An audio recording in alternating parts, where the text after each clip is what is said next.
I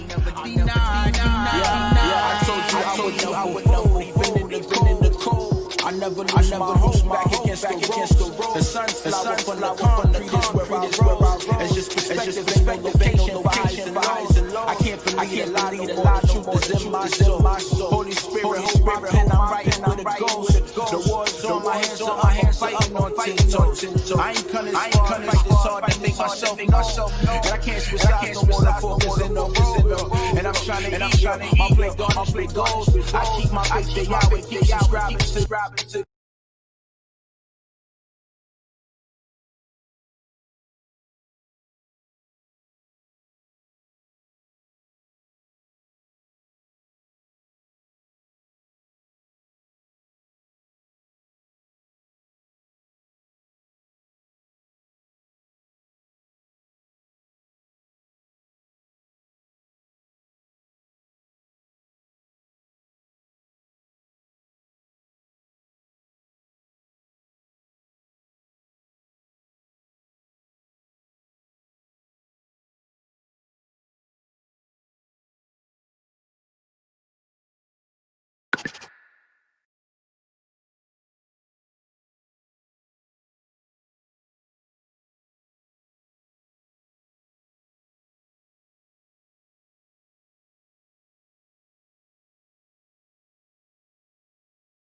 Muted, of course. Too early in the morning. I need my coffee. Is that better?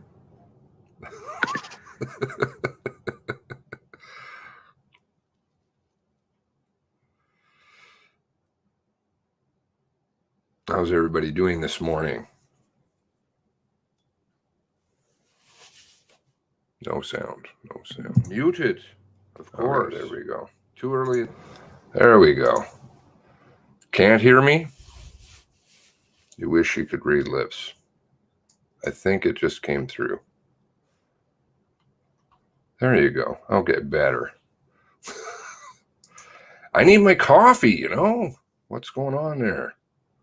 Let's see here. 19 of you. Frenchmans. All right, what time are we at? 3 minutes.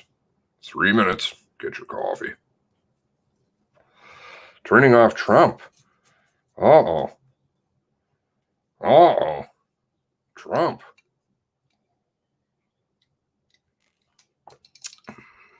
Christina Ripley. Amy. Yes, of course, you know, I got to have technical errors. Now let's just actually test the audio. You tell me if you can hear it well. It's not running through my speaker mic system. It's running straight through. Yeah, what I needed in Calgary and having them shipped here. And he says business here to say buy local, but they're not very attentive to their customers. He says with business being worldwide today, we don't have to put up with bad customer service. I now buy more online and out of province and wait for shipments as customer service. He says sucks here in Nova Scotia. Perhaps we'll hear your thoughts on that as well. One of many topics we might get into this morning when we go to the phones after 11 for another open hour, where as always, anything goes. But right now we're going to break for a news update, and then we'll have a chat with Paul Palango. The Chester Basin-based journalist, former Globe and Mail reporter, has written a new piece for the Halifax Examiner headlined, Why We Need a Full Public Inquiry into the Nova Scotia Massacre. That coming up after the news, and the news is coming up next. For Halifax's best local news coverage, keep your radio tuned to CJNI News 95.7 at news957.com or by downloading the News 95.7 app. Hi, it's Ken Shea from East Coast Credit Union. On behalf of our members and staff, I would like to thank all the healthcare workers, police, paramedics, firefighters, pharmacists, and so many more frontline people serving our community at this time, including our own East Coast Credit Union frontline team. Your dedication to our community means everything. Thank you from all of us at East Coast Credit Union. We're in this together. Be safe. Visit us at eastcoastcu.ca or call 1-866-230-7700. So what's everyone talking about today? We will let you know in 25 minutes or less. Hi, I'm Jordan Heath Rawlings, host of The Big Story. a daily podcast that tackles the topics that matter most to Canadians. We'll make sense of the headlines, digging deeper into the conversation with the country's best journalists and experts who will help shape your perspective with their wit and wisdom. The Big Story, new episodes available daily at 4 a.m. Listen and subscribe for free with your podcast player and at frequencypodcastnetwork.com. Find your frequency. There's a lot to learn before you make the leap into home ownership, and East Coast Credit Union can help you figure out where to start.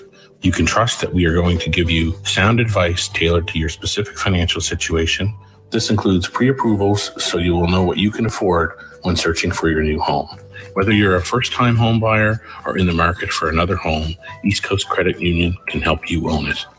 Visit eastcoastcu.ca, find your nearest location to book your mortgage appointment today.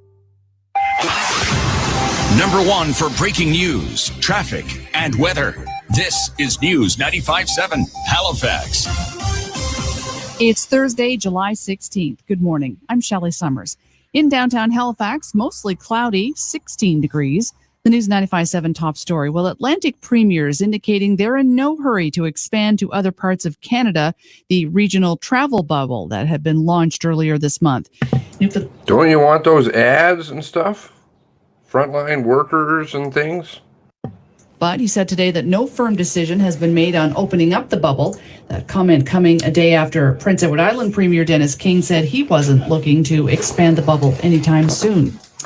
Coming up, HRM advising residents of another beach closure due to high bacteria levels in the water. News 95.7 time, 10:01.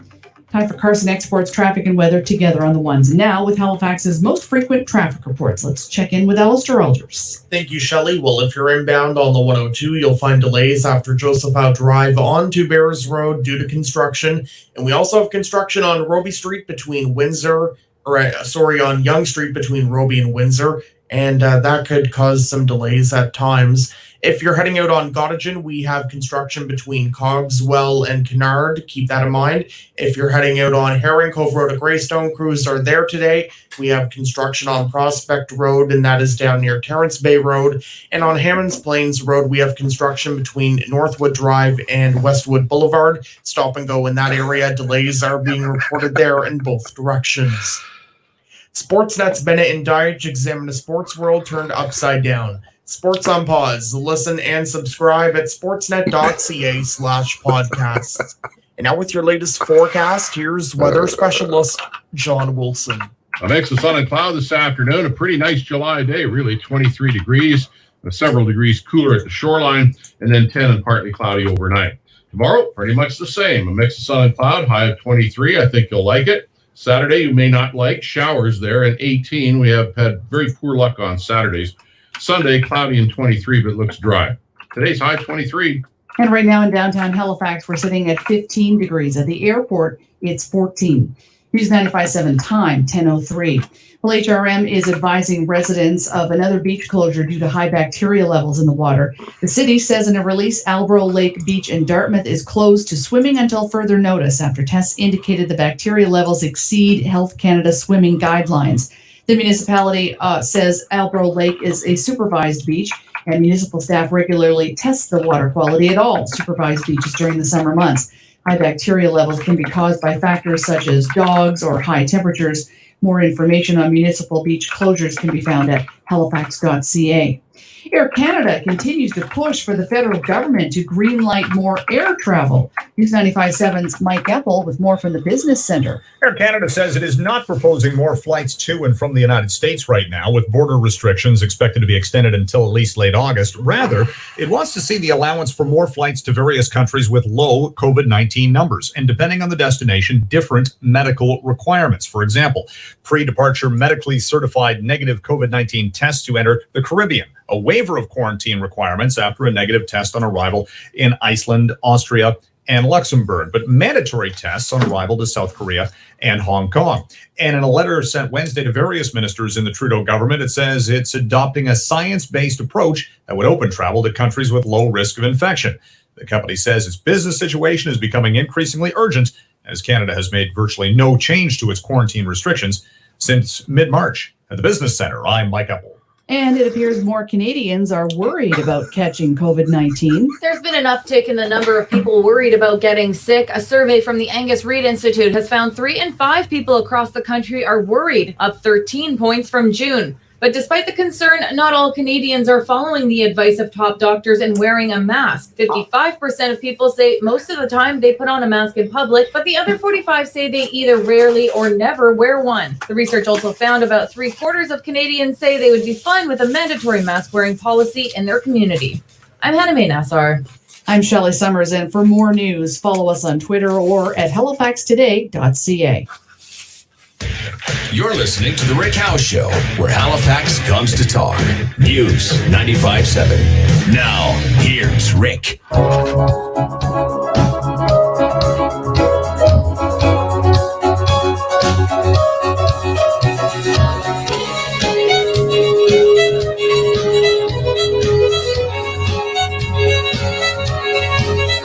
Good Thursday morning. Hope your July 16th is off to a pretty good start so far this morning. Hi there, and welcome to the second hour of our show. It is 10:05. I'm Rick Howe with you until 12:30 this afternoon. And here's what's ahead on the show for you today. Why we need a full public inquiry into the Nova Scotia massacre. That's the headline over a Halifax Examiner story this week by former Globe and Mail reporter Paul Palango. He writes, there are 1,000 horrendous questions for which we need answers. Paul Palango joins me this hour, and I'll make the introduction in just a moment. After the news at 11, it's your turn to sound off this morning. We've got another open hour coming up for you next hour. And, of course, as always, in our open hours, anything goes. And after the news at noon, we'll check in with Halifax's Darren Rooney. He started his 700-kilometer walk this week to Inverness as part of an effort to bring awareness to mental health issues. And another Nova Scotia history lesson coming up this afternoon with archaeologist and historian David Jones. 10:06, but this hour, 4 months now since the murderous spree that left 22 Nova Scotians dead. In the Halifax Examiner this week, former Globe and Mail reporter Paul Palango writes, from the outset, we've known two things. One, Gabriel Wortman was a psychopathic, revenge-seeking maniac. And two, the RCMP committed an epic failure of policing and have been acting in a disturbingly secretive manner. So it seems we got lots to talk about this morning with Paul Palango, and he joins me on the phone now from his home in Chester Basin. Good morning, Paul. Good morning, Rick. I think I'm going to reinstate the promotions I had at the Globe and Mail, because I was not only a reporter, I was eventually the sports editor, the Metro editor, and the national editor in charge of all investigative reporting for a number of years. Jack of all trades then, aren't you? Yeah, well, I did a lot and moved on. And you've also written, as we mentioned before, several books, 3 books, in fact, about the RCMP. But right now we're talking about the RCMP role in this investigation into the April 18th, April 19th murderous spree that saw 22 Nova Scotians killed. And why we need a full public inquiry into the Nova Scotia massacre is the headline here, Paul. And you continue to pound away at, again, some of the, well, you say, let me read this here. You say, we're in a standoff. The RCMP, backed by the Crown and provincial and federal governments, have circled the wagons. They have blocked the dissemination of virtually any information about what the RCMP did and didn't do before, during, and after the 2-day massacre. There has been a disturbing resistance to holding a public inquiry, but rather a review, which means no testimony would be offered. That would mean the official story could not be challenged, as if the only issue here was an odd mistake here or there by the Mounties. You want to elaborate on that for us, Paul? Well, it seems to me that, it's obvious that the RCMP did something terribly wrong here. It's just, we'll get into this, and we've got into it in the past, but it seems to me that Premier McNeil and maybe the Minister's office have made a political calculation that they're just going to try to go through the summer and try to stall this thing and make people forget what happened. What's the point of that? Well, because I think a lot of, we know that 13 people were killed on Portapique Beach Road on the Saturday night, April 18th. Then the RCMP, what we have to look at is what the RCMP did and didn't do before, after, and during this. That night, it's quite clear. The RCMP says, "Oh, we sent." It's very vague. They don't give specific numbers. They said we had 30 members or 30 resources, whatever the phrase is they used, at Portapique Beach Road. But they didn't seal anything off. They didn't contain the scene. Then the way they reacted to it, there are serious questions that we've heard and we've talked about in the past about appears to be incompetence, that they didn't really attack the scene. They never went after Wortman. They then by the end of the night, going into the overnight hours, they seem to have almost stood down, because at 6:30 in the morning, according to, I think, Elizabeth McKinnon in the McMillan in the CBC reported a number of weeks ago that, they all went home at 6:30 in the morning. People were allowed to go home at 6:30 in the morning. They hadn't even found Wortman, but they had assumed or presumed that he had committed suicide and he was in one of the burning buildings. That's quite clear. That's on the record. And then he escapes and starts killing the next day. The RCMP does nothing to get in front of him. Nothing at all. Never. They never do a positive thing in this entire two-day period. But isn't this just, I mean, in the face of nothing from the RCMP in reaction to what you're saying here, isn't it just conjecture right now, what you're telling us?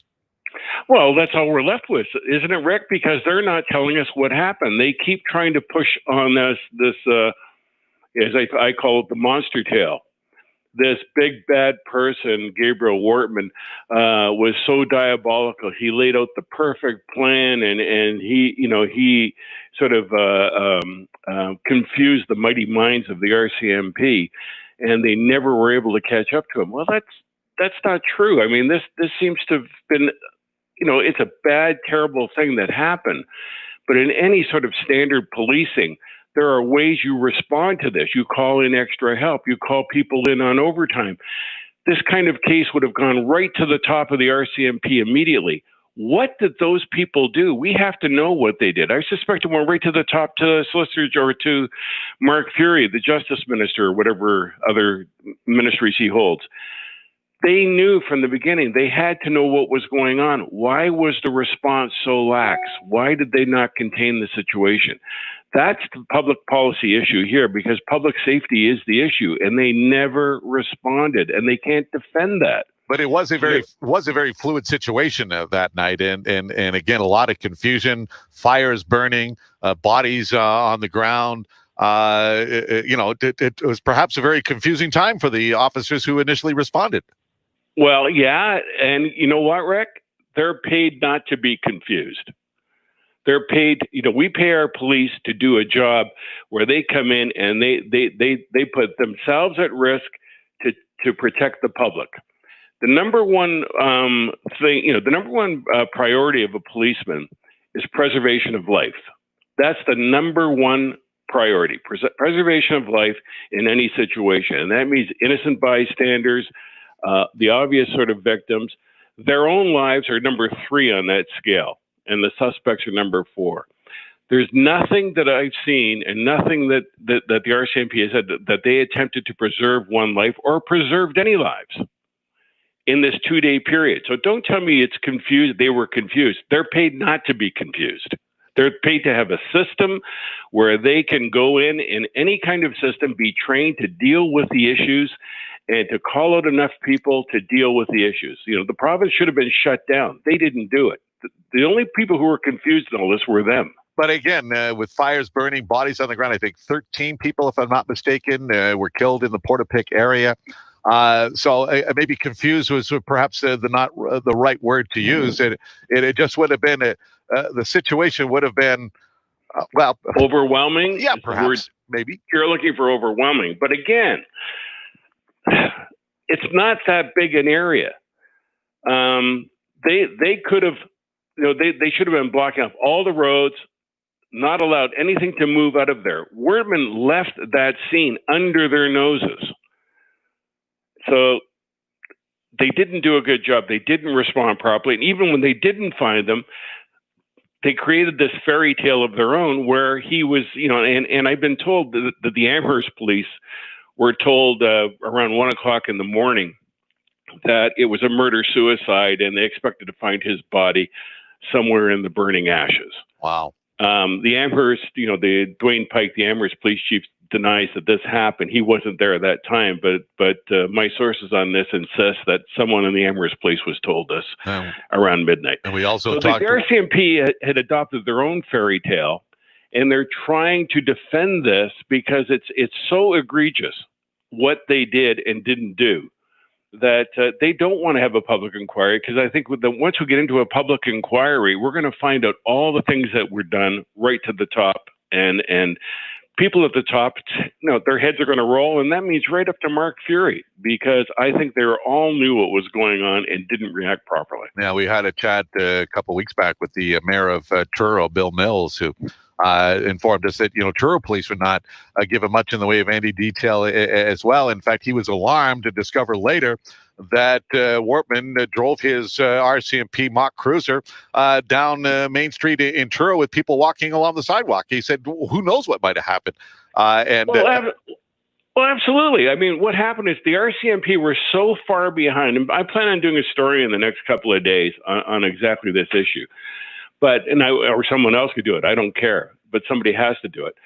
Looking at how far behind they were, they issued at around something like 10:30 in the morning. I don't have the number right here, but it's around 10:30 after Wortman had gone through Truro, had been on the run for 11 hours and killing people, and they knew he was killing people. They issued an alert in Truro that Truro should lock down like 20 minutes, 30 minutes after Wortman had driven through.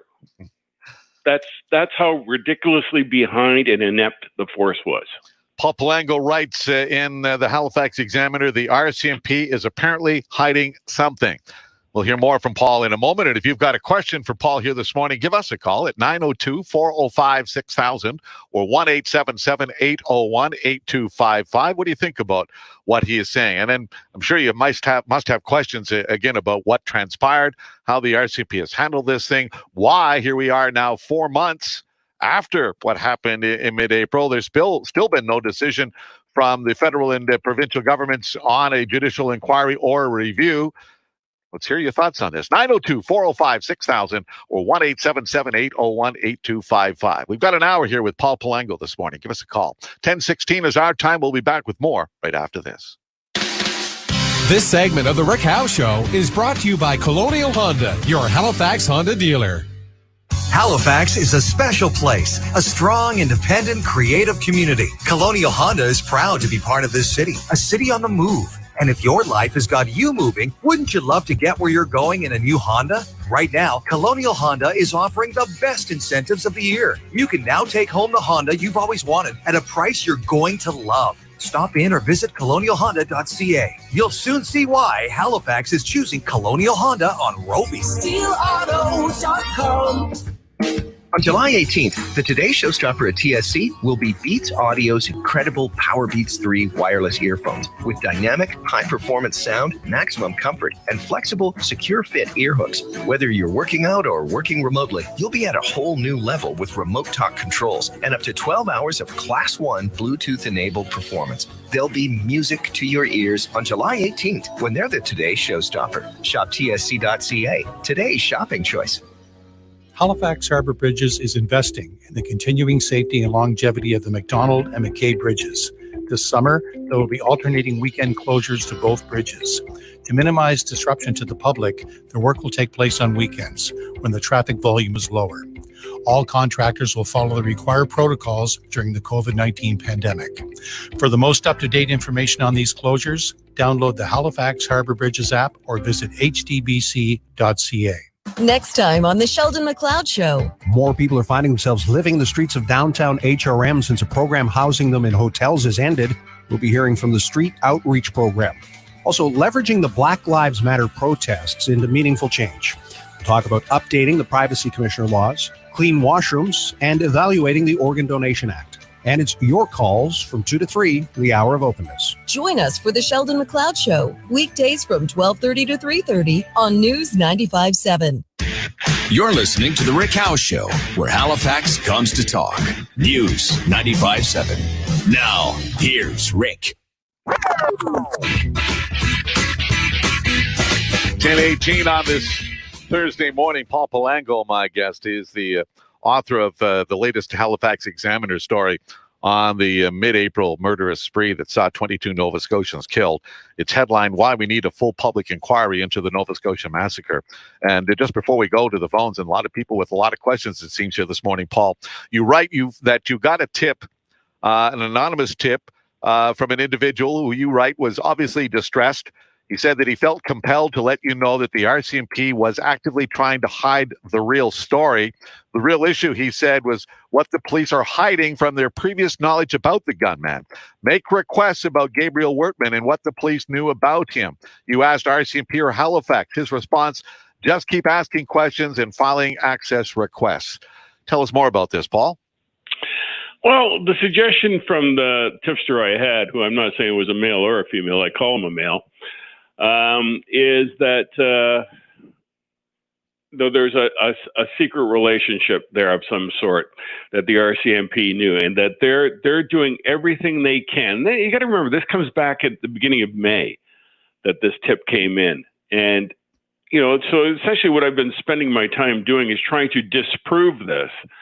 And the more I try to disprove it, the more it seems to come into focus that there's something there. There's something about Wortman or the people around him and some kind of relationship with the RCMP. And I look at this in the context, too, of all the things that happened prior to the shooting with Wortman, with his domestic violence accusations and threats against the police, guns, cigarette smuggling, all the things he was doing that were illegal or borderline, doing a cash business, evading taxes. He never gets sort of swept up by the police. The police never confront him. Why is that? Is he just a lucky guy, or is there something else going on here? Then you look at his relationships with criminals and other things that he's doing. It's just his building of a police car and police cars that are pure replicas, and the RCMP turning a blind eye to that. In my experience in 30 years of covering the RCMP, I've never seen the RCMP allow anyone to use their images in any way. They will go after people. They've copyrighted their images. They're very sort of protective of them. Why in this case did they do nothing? It's just very, very suspicious. Well, again, in the article, you again suggest, which you did on our program a number of weeks back, that perhaps he was a confidential informant. But that's the RCMP have denied that, Paul. Well, of course, the RCMP can deny that because we have their handbook for underground or undercover operations, where they can lie to everyone but a court about what's really going on with confidential operations. And I mean, and the whole issue of one of the ironies of this, or one of the, I don't know, ironies, but in court, there's this ongoing case where media have gone to court to try to find out what's in the search warrants. And in their defense, the Crown's defense, at one point, they say they used no confidential informants in the gathering of these ITOs, which is, I expect they didn't. But at the same time, they say we can't release any of the information these ITOs because it might reveal any confidential informants we have.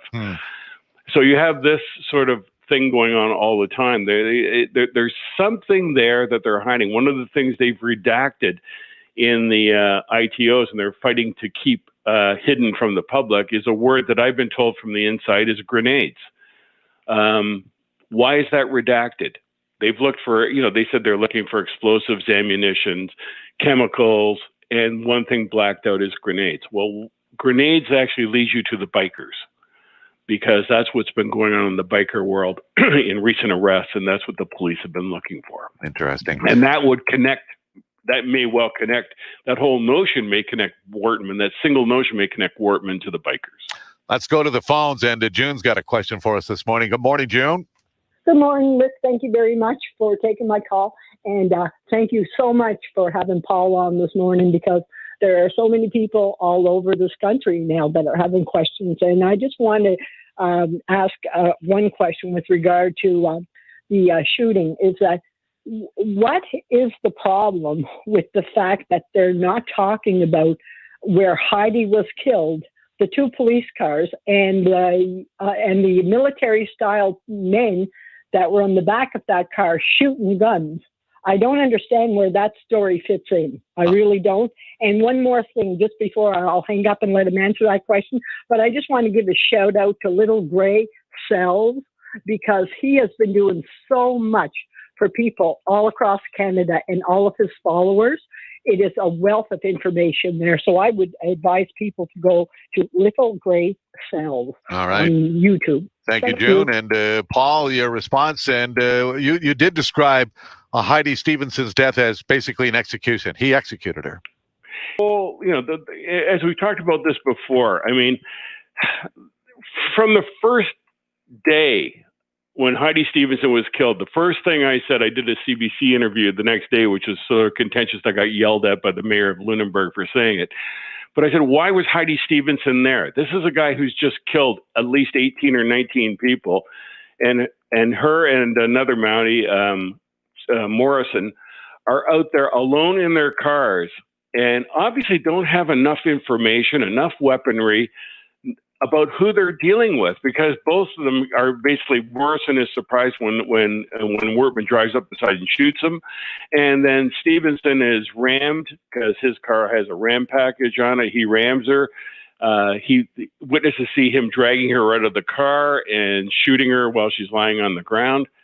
Horrible, horrible situation. I'm not sure what the caller was talking about with the armed men and the SWAT teams. There's been some inferences that there are others at that scene, and there was more than just the Wortman and Stevenson that were involved in gunfire. That there may have been others there, but again, I've heard this from a couple of different sources, but doesn't seem to be any real proof. Well, of that. I think there may have been some there shortly afterwards. I don't know what happened there, but that's one of the reasons we need an inquiry to find out what happened. I mean, Rick, when you look at what happened to Heidi Stevenson, the RCMP and even the RCMP union has gone out of the way to say, oh, she did a heroic job. She tried to take him off the battlefield, blah, blah, blah, blah.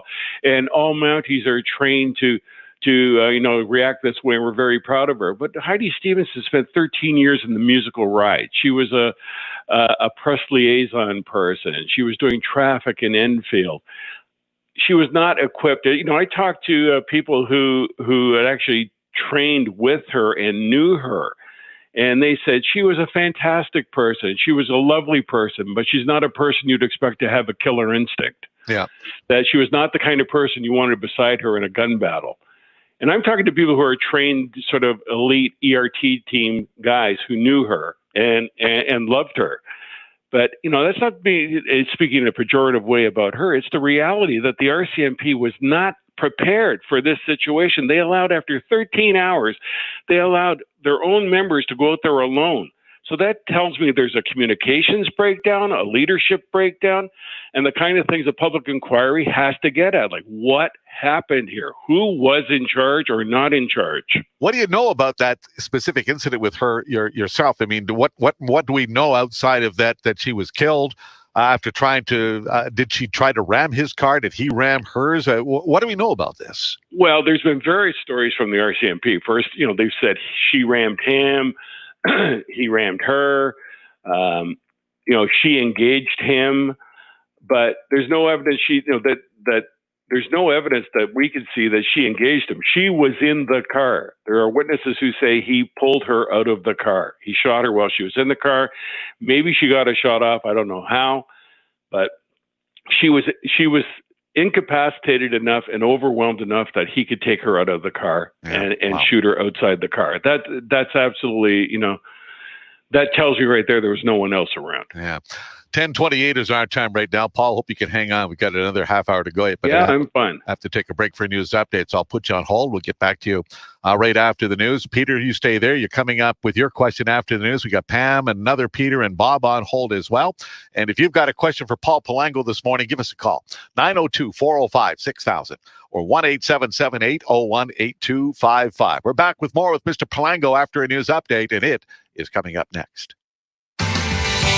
You're listening to The Rick Howe Show on News 95.7.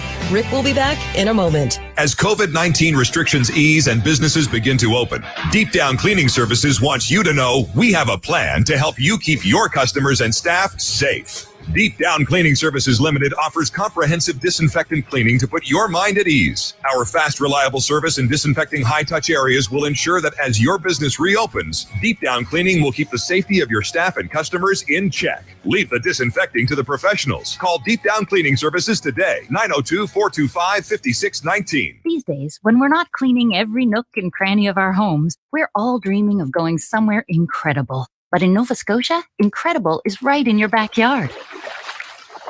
You could kayak through serene, glistening waters, laughing with your friends during the day, then enjoy a crackling campfire before drifting off to sleep, with barely anything between you and the stars above. There's no place like home, so visit novascotia.com for ideas how you can rediscover Nova Scotia. It's time. It's time to put joy back in joyrides. It's time to roll down the windows and turn up the volume. It's time to put life back in drive. Because right now at Toyota, you can lease a 2020 RAV4 LE front-wheel drive from $176 bi-weekly, or upgrade to all-wheel drive from $10 more bi-weekly. So if you're in the market for a new Toyota, visit shoptoyota.ca or contact your Atlantic Toyota dealer. We're ready when you are. Number one for news in Halifax. This is News 95.7. It's Thursday, July 16th. Good morning. I'm Shelley Summers with a 95-second news update. Here's what's making news this hour. Atlantic Canada's premier's not rushing to open the borders to the rest of the country anytime soon. The 4 provinces loosening restrictions back on July 3rd for Atlantic Canadians traveling within the region. Some premiers had suggested opening the Atlantic bubble to other Canadians by mid-July, but now the group's saying that it wants to keep the arrangement as it is. New Brunswick Premier Blaine Higgs, however, has said he is considering opening his province to residents of the Gaspé and other regions of Quebec. Couple of beach closures to be aware of. No swimming at Knapp Beach until further notice. Recent tests at the Porters Lake swimming spot indicate bacteria levels have exceeded Health Canada guidelines. As well, the city also saying in a release, Albro Lake Beach in Dartmouth is closed to swimming until further notice. That after tests indicated the bacteria levels exceed Health Canada swimming guidelines. Testing will continue at both beaches. The municipality expected to send out a notification when both are reopened. A risk advisory, meantime, remains in effect for Lake Micmac and Lake Banook due to a possible blue-green algae bloom. Residents are encouraged to avoid swimming and prevent pets from entering those lakes. Experts say a breach in Twitter's security that allowed hackers to break into the accounts of leaders and technology moguls is one of the worst attacks in recent years and may shake trust in a platform politicians and CEOs use to communicate with the public. Reporter Rebecca Jarvis with more on that. Twitter shut down the biggest accounts and investigated the scam. They believe that it has been ended, but they also believe that there could be potentially more malicious activity, and they continue to investigate that. This is a reminder not to believe everything that you read on social media. The ruse discovered yesterday included bogus tweets from Barack Obama, Joe Biden, as well as Mike Bloomberg and a number of tech billionaires, including Microsoft co-founder Bill Gates. News 95.7 time, 10:32. Right now in downtown Halifax, it's 15 degrees. At the airport, it's 14. I'm Shelley Summers, and for more news, follow us on Twitter or at halifaxtoday.ca. Stay up to date. This is The Rick Howe Show on Halifax's #1 station for news, talk, sports. News 95.7.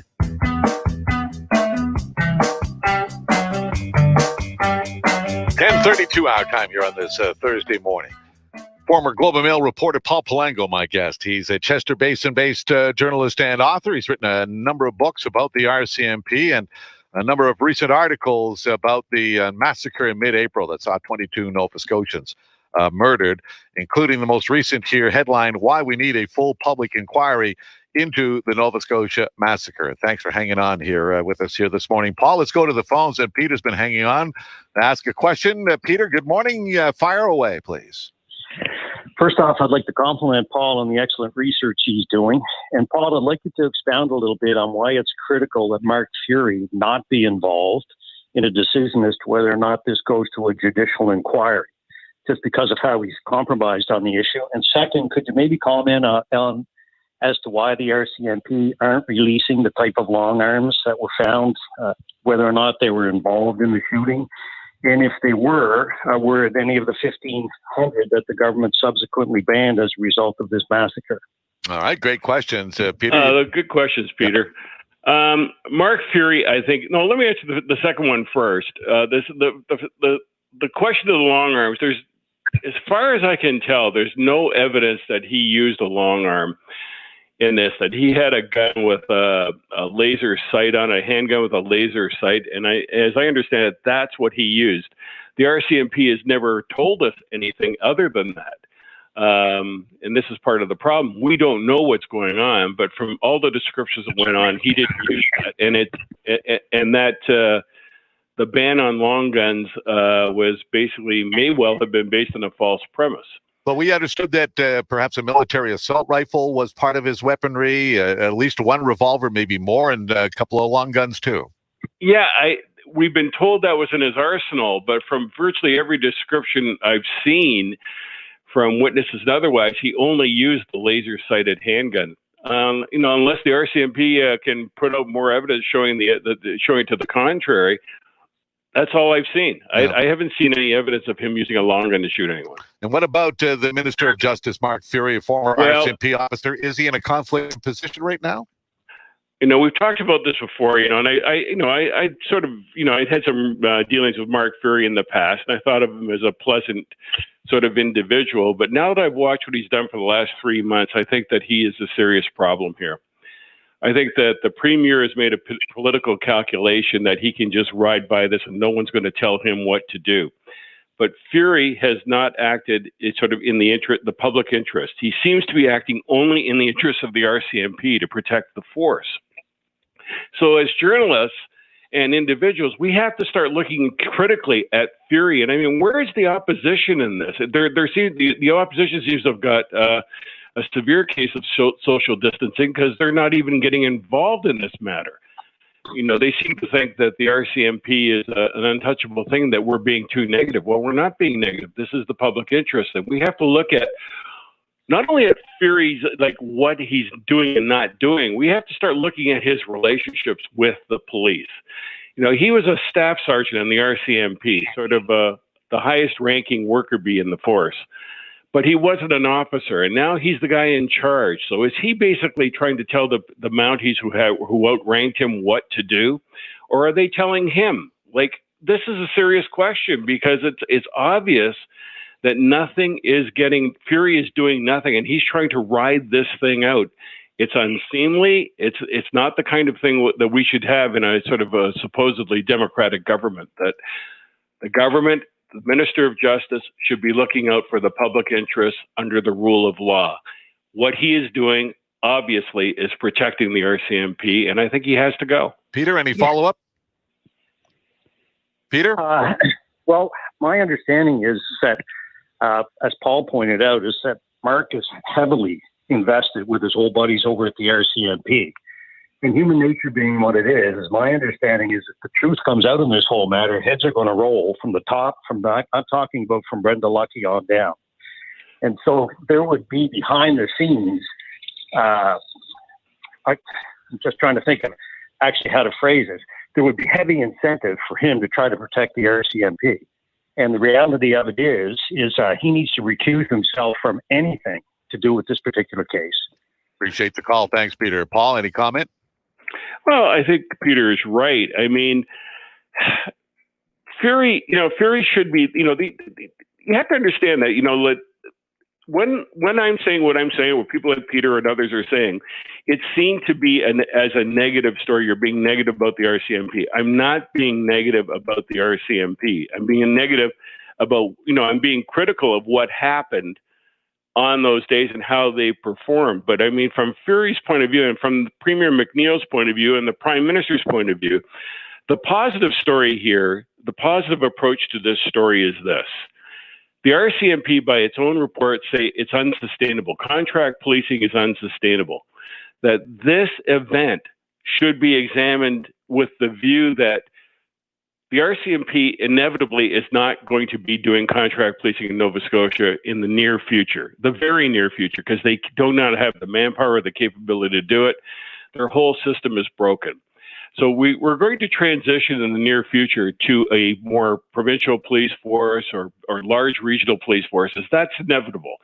So the positive spin is let's use this to basically put it into the last days of the RCMP, because this is this is the big story. This is a national institution in crisis, and it's in its death throes, because as it's presently constituted, it's 150 years of trying to impose a system that isn't working anymore. You know, and governments who support them are basically pounding a square peg into an ever diminishing round hole, because it doesn't work.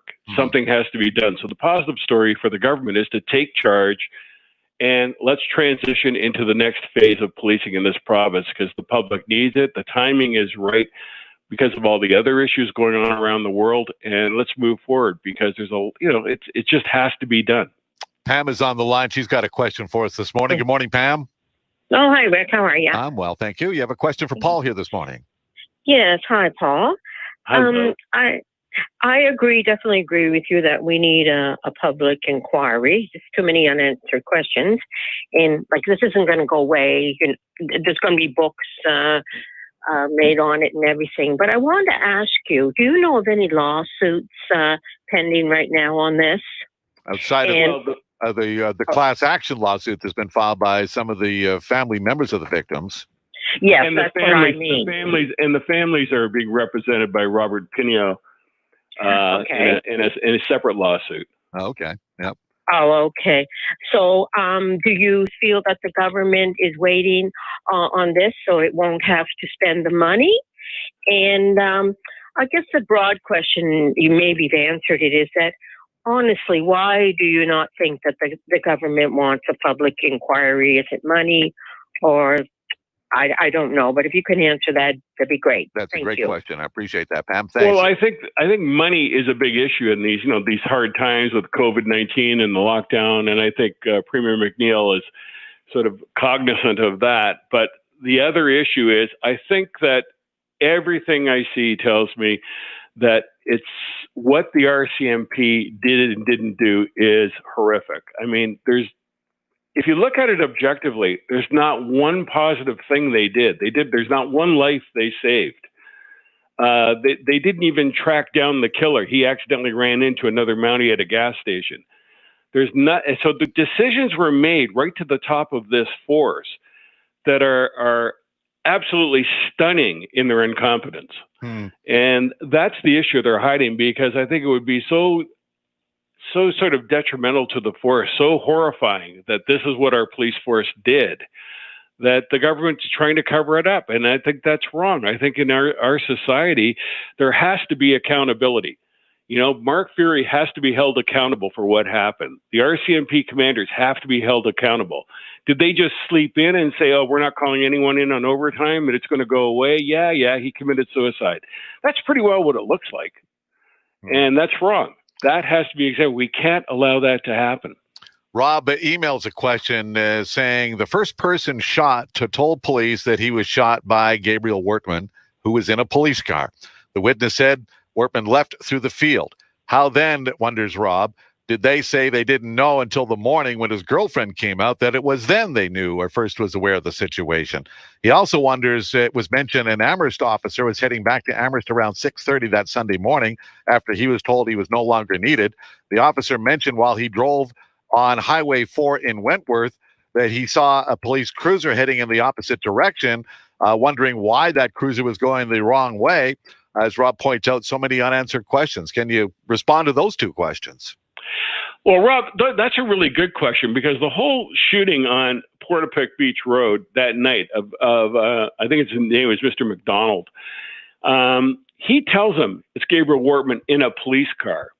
And at 1 o'clock or 12:58, somewhere like that, a couple of hours later, the RCMP put out this curious thing that suspect Gabriel Wortman is in a refurbished police car that might have Canada decals on it.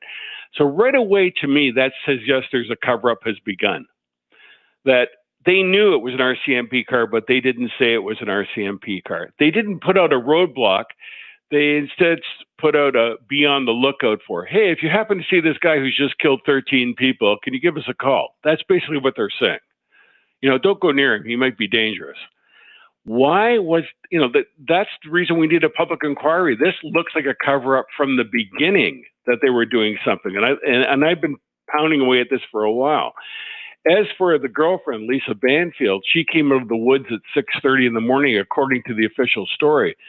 She showed up at a neighbor's house, but the neighbor has told reporters that she didn't look like she'd been outside all night, that she didn't look like she was in that much, distress. I think she was may have had some injuries, but she didn't look like a person who was outside for 8 or 9 hours in the cold.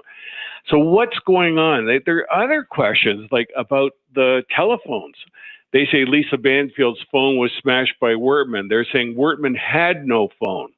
But here's another anomaly. In the search warrants, the RCMP said they seized the cell phone. And how did they get Wortman have a cell phone or did not have a cell phone? We've heard two different stories on this. And if her phone was damaged, how did they get that initial photo of that police car? I thought that it was reported that she provided them with the photo of his fake police car. Well, not only that, Rick, you're quite right. How did they get the photo? Maybe they downloaded it from the cloud or whatever. More importantly, what has never been addressed here, everything burned down. According to the RCMP, everything burned down. Wortman didn't have a phone. How could they find out evidence? But they talk about having a list of Wortman's intended victims. Where did that list come from? Yeah. And where did he leave this list, this supposed list? And this also raises another question. If there were people on that list, did the RCMP go out and warn those people that Wortman was on the loose? And did they warn their fellow officers, say in Truro and whatever, to evacuate their families because Wortman was on the loose? If they did that, then why didn't they alert the rest of the province? Yeah. If they did any one of those things, did they alert the rest of the province? They didn't alert the rest of the province because I think there was something going on. And I strongly suspect that in spite of them saying Wortman didn't have a phone, they did say they seized a phone. That leads me to believe they were in conversations with Wortman during the night. They denied this to Elizabeth McMillan of CBC, who asked that question. But I don't believe them because I believe, I've seen over the years that they will hide in half-truths, and it's despicable. But there are so many questions here. As I said, there's 1,000 horrendous questions. And if you keep me going, I can go on for 1,000 horrendous hours probably talking about it. Well, we got 15 minutes left, so stay there for at least another 15 minutes. Paul Palango is his name. We've got a couple of people on hold with questions, and we'll be back with more right after this quick break. You're listening to The Rick Howe Show, where Halifax comes to talk. News 95.7. Rick will be back in a moment. Today on Hey Culligan, the best things in life are free. Water tests. Let's go to Candace. Hey Culligan, how do I learn more about my water? Candace, let me just test the waters here. Okay. Literally test your water. Oh. For free. Free? Free, Candace. In-home water tests for free. So you know more about your water and how to make it better with Culligan water. And Candace, yeah? We're already on the way. Oh, good. Let us help you out with a free in-home water test with the local Culligan water expert at Culligan.ca. Start saving, finish winning. That's what Honda ownership delivers. A winning experience with savings every day. Take Canada's 22-time best-selling car, Honda Civic. Legendary quality, fun-to-drive, fuel-sipping performance. Lease one from only $52 weekly with zero down payment. Plus, get a $1,000 Civic bonus. It's your local Honda dealer's biggest event of the year, the Checkered Flag Sales Event. Finish first with a great deal on a Civic today. Although things may change around you, Parkland Retirement Living's commitment to safety and service excellence remains unchanged. Contact Parkland today to book your personalized tour at their locations in downtown Halifax, Dartmouth, and Clayton Park. With suites available and limited time move-in incentives, now is the perfect time to consider a move to Parkland. Learn more about how you can move in safely at experienceparkland.com. Parkland is always here for you. Always Parkland. There's nothing quite like the live concert experience. So Budweiser Stage is bringing the show home to you. Budweiser Stage at Home, a premier music experience, connecting you to your favorite artists with performances by City and Color and Leon Bridges. Hosted by Tara Sloan. Saturday at 8 p.m. Budweiser Stage at Home. only on City TV. You're listening to The Rick Howe Show, where Halifax comes to talk. News 95.7. Now, here's Rick.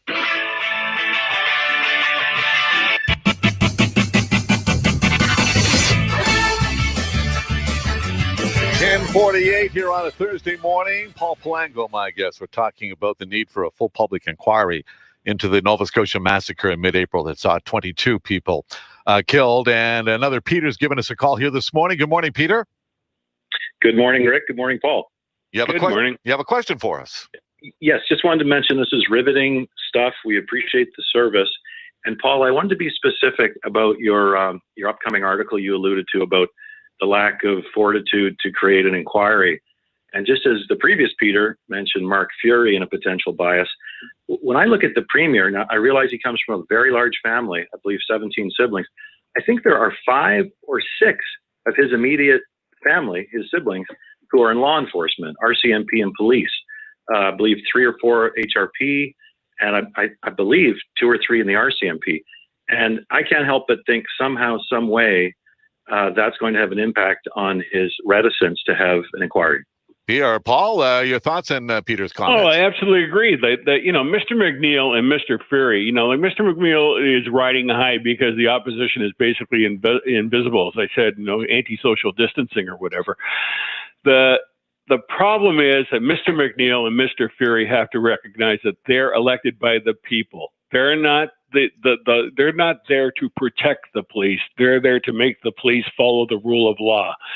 And they have a duty, and a moral duty and an ethical duty to basically do what's right here. And that what's right here, and I think the growing number in the public are coming to see this, is that they have to cast aside all their personal relationships and their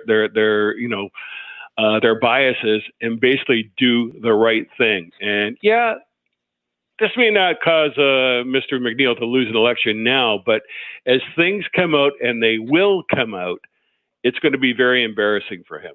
Any follow-up there, Peter? I would just mention that me, like other Nova Scotians, I'm a law enforcement supporter. And I think that's consistent with both of you gentlemen. And it's no way to strike anybody down.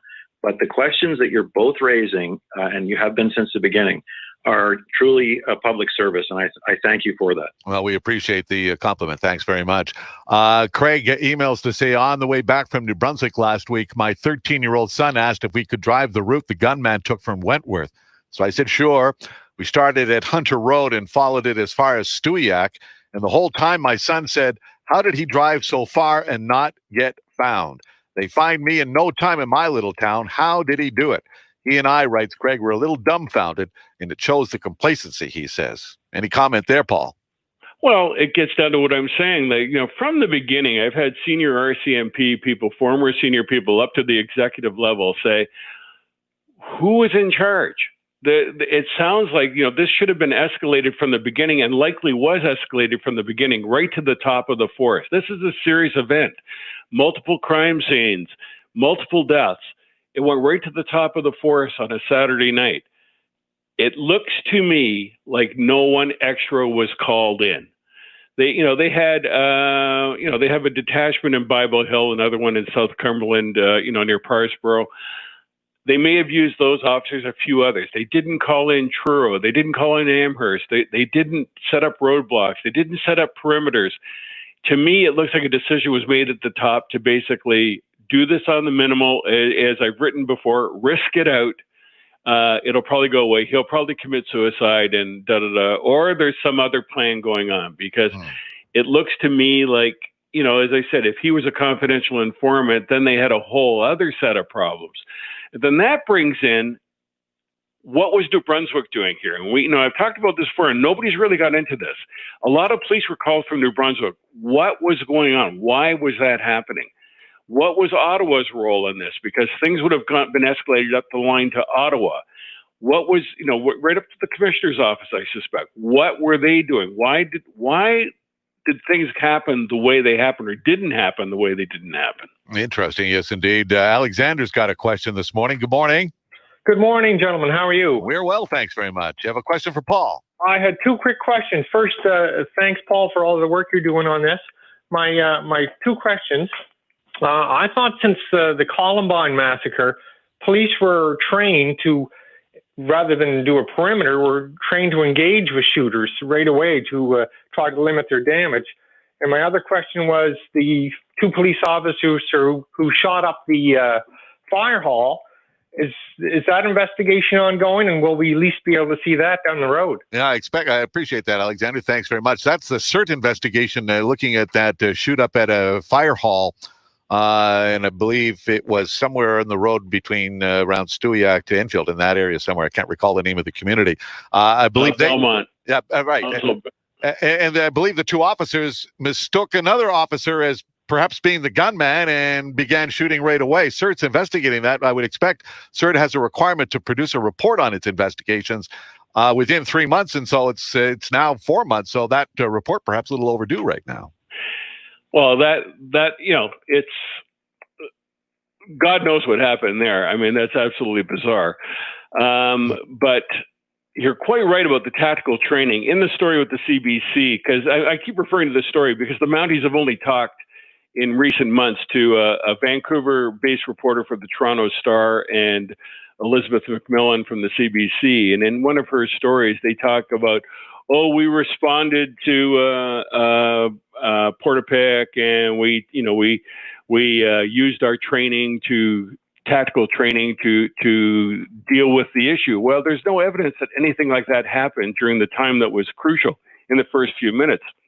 You're right that the RCMP training is that the first people there, especially the first four, get into a formation. Usually on the outside, it would be sort of a diamond formation. On the inside, it would be a T formation.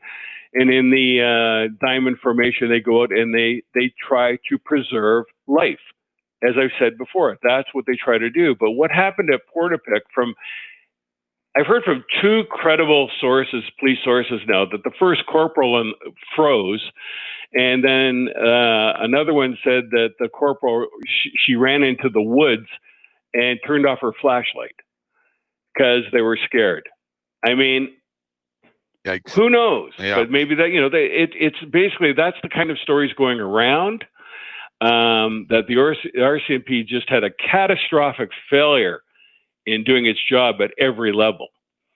I don't know what else to say. I mean, the evidence is right before us that they didn't do anything positive.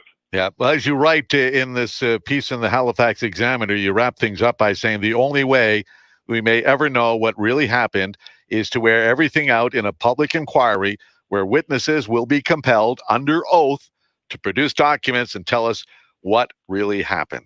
Do you think that's going to happen, Paul? Well, I hope it will happen, but even then, there's no guarantee that's going to work, because there's a history in Canada of inquiries being sort of conducted in such a way to get the answer they wanted at the beginning. It's unseemly to say that, but that has happened. I think that it would be wishful for us to look for a fully sort of dedicated, unbiased inquiry that has full access to everything. I think if we had full access to everything, people will be horrified about what really happened there. And how do I know they'll be horrified? By the very fact that the approach the government RCMP is taking now to hide behind supposed giant investigations, covering up, redacting information, the fact that they can't even tell the story straight from the beginning. They keep making mistake after mistake, errors of fact, as they're telling the story, like they're trying to collectively remember the story they're supposed to tell rather than the story that's there. So I think it's horrifying. I think that people will be shocked. And the last thing on this, Rick, is, I'm not here attacking, as I said, individual members of the RCMP. They have a stressful life. In fact, 2 days ago, a Mountie named Jeff Curtis in the Northwest Territories in Bakoko near Great Slave Lake was so distressed, he walked into the RCMP detachment, as I understand it, and killed himself. He was so stressed that he had mental health issues. He was trying to get out of there, looking for help in the force. The force was denying him that help. You haven't heard that story yet. That's on the RCMP side of things. I feel for people like that that they shouldn't be that stressed. These are difficult times to be a policeman. Yeah. And it's not being made any easier by the politicians who are not doing anything to help. Well, it's been a very fascinating hour, and appreciate your time again as always, Paul. And I'm pretty sure that we'll be having some more conversations down the road. Count on Sure, it. anytime, Rick. Thank you. Take care. Paul Palango, he's a former journalist with the Globe and Mail, written a number of books about the RCMP, and currently writing for the Halifax Examiner and Maclean's Magazine, and he works out of his home in Chester Basin on the South Shore. All right, 2 minutes before 11 o'clock is what I'm trying to say here. We're going to have a news update for you in just a couple of moments, and then it's your turn to sound off in the next hour.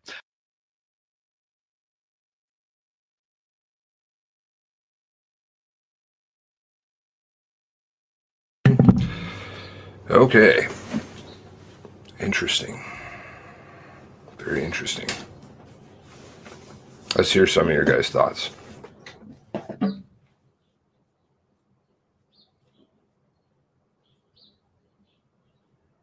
We can get Steve on the blower, maybe.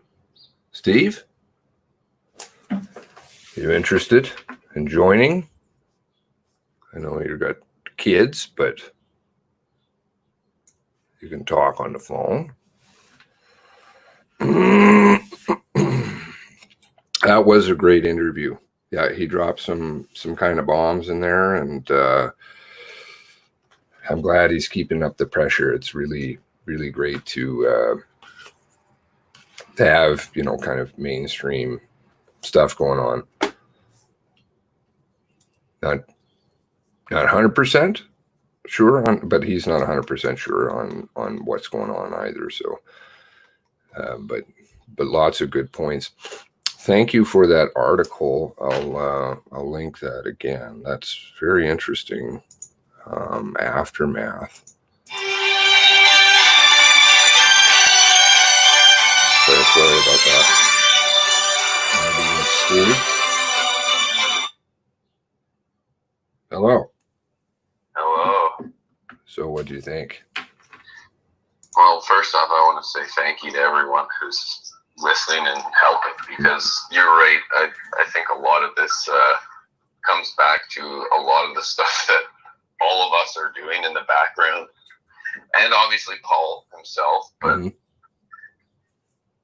I mean, a lot of the stuff that we're calling out, it keeps getting brought up. It keeps coming up, and I think we're on the right track with all the digging we're doing. So I just want to thank everyone for everything you guys are doing, because I mean, you guys are the ones pounding the pavement here, so to speak. Yeah. No, I mean, I've even seen, like, in the last day or two, like, kind of I think yesterday, there was a bit of a boost in the members. Here we have, what do we have? 167 or 77 now. Yeah. That's 27 more than the other day. So, you know, it's a good sign, and then you can see it from people's comments. You can see it in what they're talking about. You can, I don't know. It feels good to see that it's starting to go the right direction. Whether or not it goes completely the direction that we want it to, I'm not sure will ever happen. Just like Paul says, but we got to keep pushing. We got to keep pushing. You know, I don't have a lot of faith in the public inquiry, but you know, that's my opinion, and I've kind of shown why. But he's right when he says that too. Like, they come with a predetermined decision in mind, and then they're going to craft around it. How do they get to that decision? And that doesn't involve letting the RCMP off the hook. Yeah. Well, I mean, you look from day one, and it feels like this entire thing has had a predetermined decision in mind. Mm-hmm. And they've been trying to push that angle from day one, that what they know is, you know, accurate and right. And what they're telling us is accurate and right. Mm-hmm. And it's very obvious that it's not. Oh yeah, no, they're completely, you know, and somebody floated that. So let's see what your thoughts are on, what were some of your observations? I came into that late because I didn't have kids. I woke up at 7:30, so I don't know how much I missed. Listen, dude, you got to get up early, man. I know. These kids. Kids, I'm telling you. But did you pick up things from when you did join us? And thank you for joining us. I think I may have missed a lot of the bombshell stuff because I caught like the last 20 minutes. So fill me in. This is always a Phil Steven game. Oh wow, I'm gonna have to go back and re-listen to it a couple of times because there were a couple of things that he did talk about. He talked about the Truro police and the RCMP, and so we get some more mix of that going in. It was a lot of just more kind of brain teaser stuff, like the phone. He talked about the phone. I did hear that, yeah. And he kind of insinuated, and I like that kind of thing, that way of doing things, like just kind of breadcrumbing things, like leaving it out there for people to find for themselves, because you just logically think, well, let's see, his properties were demolished. They say that the phone was smashed. He had no phone. And then his properties were completely burned down. Why would the phone not be burned? Where is this phone coming from? Kind of thing, like the questions that start arising in your own head. The other one that I heard that he brought up too was about Lisa and the being out for 6 hours or whatever, being out all night. Yes, and of course that never made any sense. I mean, how is somebody wandering around in the bush? Mr. Jowdry is a bit sketchy, coming out after a month, and that's not adding up. Yeah, that's also another person I've reached out to, and nothing. Loretta's absolutely right. She's saying that can't investigate themselves. This is unbelievable, because if it were a member and he was charged with some crime himself, he can't invest, or something, even a family member. Yeah, no, if I killed someone, there's no way you're going to let me investigate that. No. And why would you ever say anything negative about yourself? Exactly. Why would I? I would never say anything negative about myself. I don't want to go to jail. Exactly. The collapse of the RCMP at this point in time, I think, it's definitely been thrown around there. It seems like a possibility if people push hard enough, and I can't implore people enough that they need to do the right thing and come forward if you have information, because that is what is going to be the linchpin, because they're trying to literally keep this, if CERT, the investigating body, shit, or whatever, I like to call it shit, right? I prefer shit too. Yeah, shit is investigating, and their mandate, meaning that they have to, that's their operating principle, have a report out after 3 months, and we're now into month 4. Yeah. They're breaking their own mandate. This is like the autopsies that haven't been furnished to family members, which is contrary to Nova Scotia Fatal Injuries Act. So that's against the law. The RCMP are breaking the law literally by doing that. I mean, we have a lot of this kind of stuff going on. What's your thoughts on some of that? Well, one thing that I would say, I find it hard that they're the only ones who have people who are coming forward 4 months later with new information. Like, I know that we know people who have information who haven't come forward with it. Why is the RCMP the only one who gets this new information? Like, you're right, it's important. If somebody out there is listening and they have information, come forward with it to us. We'll keep you anonymous. We'll take all the heat. We'll bring it up. Yep. That's the exact reason why we're here. Yep. I'm not afraid of getting in the line of fire of the RCMP. That's not something that I'm afraid of at all. Exactly. And people they need to, it's a fear that I think is by and large artificial, right? But you're absolutely right. There is some fear that is legitimate, And if that fear is something that they can't overcome, fine.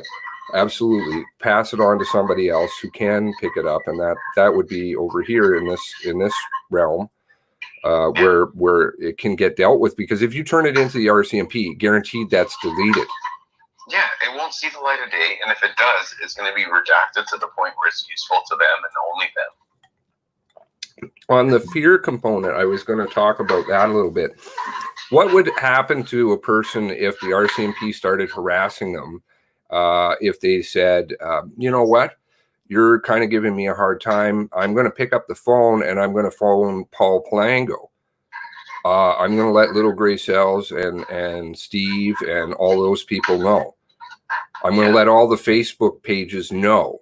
All of a sudden, you've got a lot of people, because Paul Palango and Mayer, I think, is also pretty good. Stephen Mayer. I believe that's his name. The six mistakes the RCMP made. Yes. So, that is a fear that is not something that they can just keep pushing down one individual, because there's going to be a host of people who are suddenly going to come out and say, what the hell is going on? They're going to write their MPs. They're going to phone down to Parliament. This is across the country. There's a lot of people behind you. Yeah. You know what's funny too is, like, one thing I've known about Canadians in the past, we don't like to really be pushed around. So when it comes to, like, bad people pushing us around, I have seen numerous times random people who don't know you jump in and stand up for people. I've seen it so many times in my life.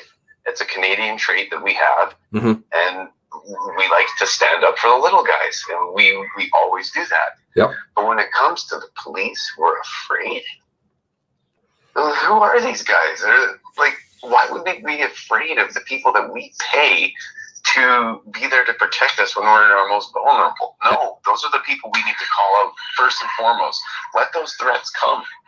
Absolutely. All they are is just a piece of paper or a contact that's threatening you. They're not going to do anything. No, they won't. No, they won't. We've seen it from other people. They've threatened them. What happened to those people? Nothing, because they can't do anything. If they did anything, they would be so screwed. It would be unbelievable, because we're all watching it. We're all waiting for them to screw up. Yeah. They know that. Yep. And that was, another kind of thing that I've been emboldened by and invigorated, aside from, of course, all the support and help from everybody just coming together. We're all working as a team. Is the fact that the RCMP are on the defensive. I have never in my life seen this. No, me either. You have Campbell picking up the phone, remembering. Maybe you've seen, like, snippets, little clips of them acting this way. Just little tiny snippets, but I've never seen them on this grand of a scale act like this. I've never seen them pick up the phone and go out of their way to do an interview. And Campbell literally reached out to one of his friends. This is why he went to Vancouver, because Vancouver was where he was stationed. Yeah, it's also very troubling that he called Vancouver and that he was stationed out there, because I don't know about you, but I know a little bit about the Vancouver area RCMP, and they're not all shiny roses. Well, I think are the Nova Scotia, the Project Wide Awake. Absolutely. Yeah. I think we've shone a little bit of light on that. And anybody who's not familiar, check out Project Wide Awake 2.0, which is the new thing that came in subsequent to the shooting, right afterwards. And they've tried to bury the documents, but there are news articles on it from CBC and things you can read about how invasive the RCMP is now becoming in terms of the internet monitoring, and you can't go anywhere basically without they just want information on absolutely everywhere. And here's the thing: if somebody's actually worried out there, think about it this way: look at the level of things that Cells, myself, Adrian, Rage. Look at the stuff that we're saying about the RCMP and the police right now. Look at the stuff we've been saying for months. Do you really think they would let us keep saying that if they were going to actually follow through on any threat to anyone? Yep. Because we're calling them out pretty heavy, pretty hard, and I'm still here. I haven't got any threats on my phone. They've effed with my phone on a daily basis, but I don't. Whatever, it's technology. I don't care. I'll turn it off and turn it back on in 30 minutes, and it'll work. Yep. Yeah, it's just a nuisance. That's all. You and I have to, call each other back or whatever. I have to call Adrian back or whatever because it disconnects or does. But that's the worst of what we've seen. Things. Yeah. And ooh, I'm terrified. Ooh, you're watching me. Ooh. Yeah. We're doing so much illegal things over here. Yeah. So I don't know. Don't have fear, people. No. There's no fear. That's the only thing that's worth fearing is, well, what I think, God. So. That's right. That's right. Yep. He's the ultimate authority. Yep. Yeah. And you know what? If you don't believe in God, then you literally have nothing to fear. That's true. I mean, that's why I think these people are having struggles because I think some of these people aren't, and that's not to say anything about people that are, don't believe, and that's fine. That's fine. People don't have to believe or whatever. I don't care. It's everybody's own path. But I think there are people who are legitimately on the other team. And I think we have a few of those playing here in the RCMP. And they don't have a conscience. Same token, I think we have a few that are in here that are on our team that are RCMP. Oh, sorry, meaning yeah, absolutely. Absolutely. Where these wonderful policemen who did their job, who stood up, and who are sick and tired of getting screwed and a bad name from the upper management, satanic trash or whatever's up there. Speak up. This is your job. Maybe they're waiting until it's the last possible opportunity so they can keep their job as long as they possibly can. Like, I get that. Well, it's in jeopardy right now. Still put the information out. Again, I get that, but it's 4 months, people. Like, the time is now. We don't have any more time to wait. No. And that's another great thing. I know that they are counting. That was their hope that, okay, we'll just keep this out of the public consciousness. Eventually it'll drift away. We'll flood people with killer hornets, etc. COVID nonsense. And the media very much took part in that actively. Like, it wasn't a mistake that they stopped speaking about this by and large. And so they hope that with the time, and shit, doing the same stuff, like, Furry is like, well, we'll get that. What is he now in? I think he's week 4.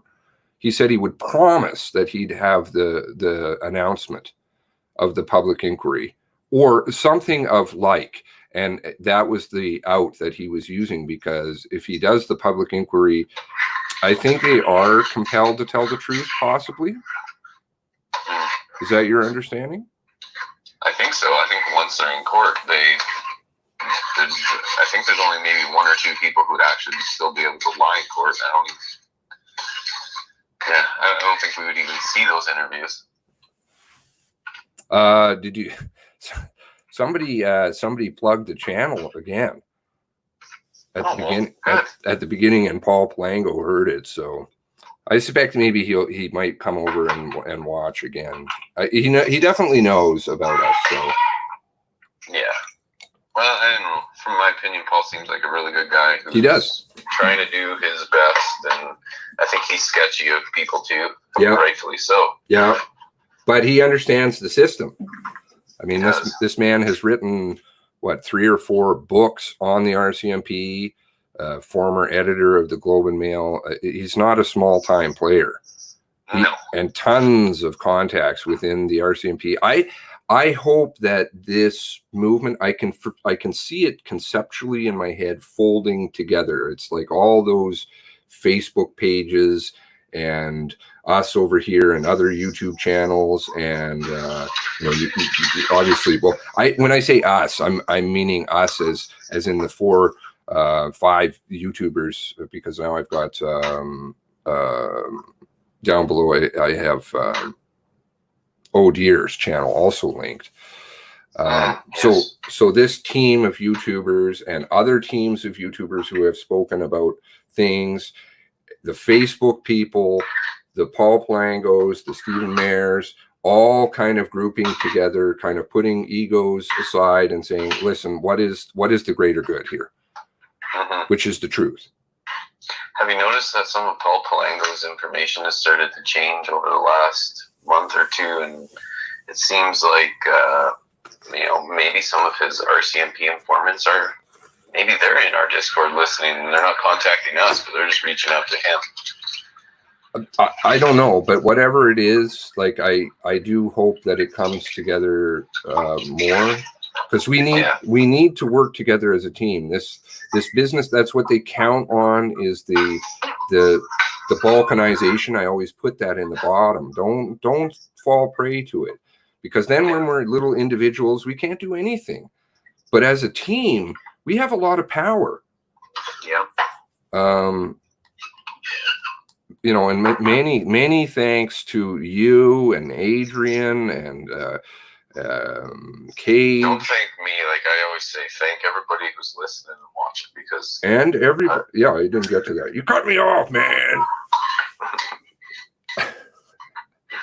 It is everybody's effort, because they know it could be their kids next. Trust me, this is not something you give them an inch, they're going to take a mile. And next time around, it's going to be way worse. And obviously, they haven't learned their lesson, because they're shooting people. They're shutting down roads. They've killed a person who was in their bed. They shot the man on his stoop, and he didn't do anything. They're sending out these emergency alerts for no reason. Lots and lots of. They just had somebody else charged down there, another sergeant, I believe I saw. I mean, this is getting unbelievable. Rick Howe, another great, I don't think he's following it as closely. I wouldn't say that, but he is awesome, because he is allowing his venue for Mr. Palango, because some people do read and some people just listen to the radio. Yeah. Some people just watch YouTube. So putting it, these different platforms and technologies, and and I know the people over on Facebook, they work really, really hard. Yeah, they do. I just wish, it seems like a lot of people don't use Facebook out there. So when Sharon's telling us that nobody was on Twitter, I really believe her, because I find so many people have accounts, but it's like they'll go on once every 3 years or something. Well, it's the Facebook, man. Well, I mean, come on, Nova Scotians, start using it. Start looking at your messenger, because I've probably left messages. Check your deleted folders, people. Thank you so much for reaching out. Steve is a huge integral piece to this puzzle, because I'm not. Everybody has skills. Steve is a personable guy. I'm not. I'm an asshole. People know that. So Dodd told me. So Steve has been really sending out the requests and messages and talking to tons of people. And I feel like a whore on there. Language, sir, language. Oh, sorry. I thought that's part of the English language. That's how you describe prostitutes, right? Something like that. Political prostitutes? Who said that? Was that Yuri? Yeah. It's funny. I was kind of starting to think that the RCMP is starting to sound like politicians, actually. Like the amount of denying and all the stuff that they're doing, it really seems like they're following a politician's playbook here. Yeah, they are. Maybe it's just me. No. I mean, this is they figured out the psychology of people and how to get to people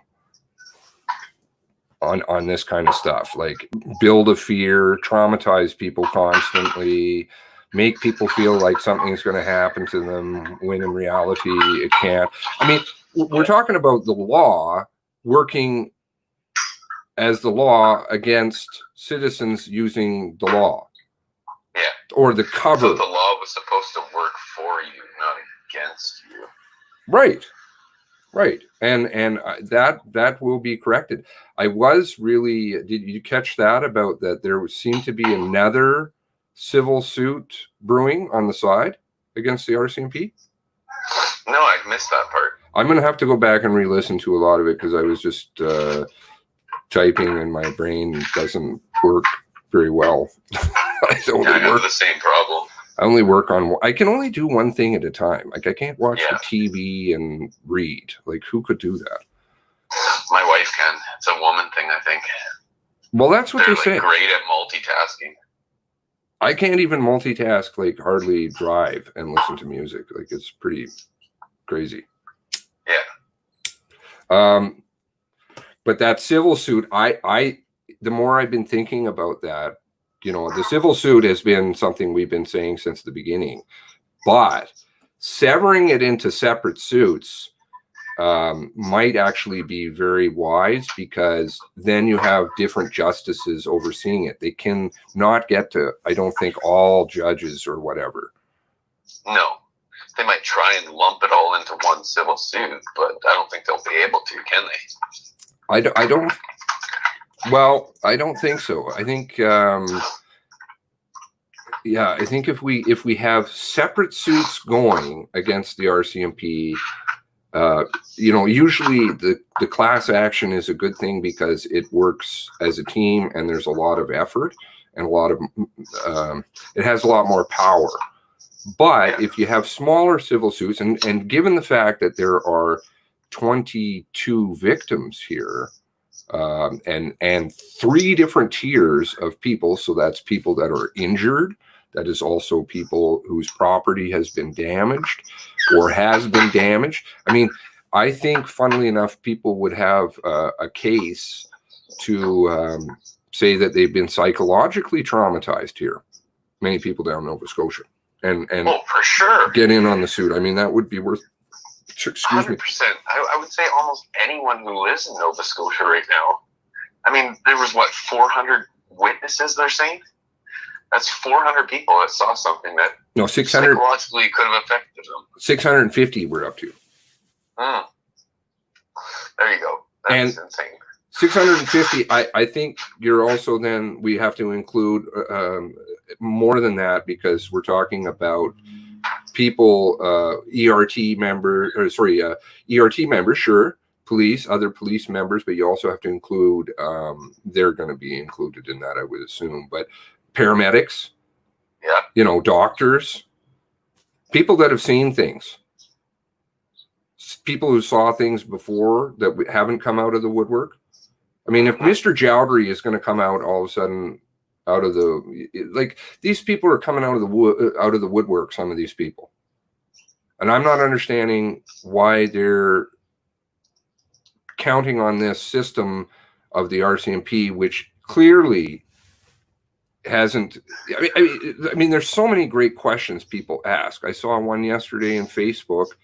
Obviously, I mean, it's kind of a no-brainer. And I think we've clearly talked about a lot of these things, but the footage at Enfield, hello, you can't release. You have security cameras everywhere.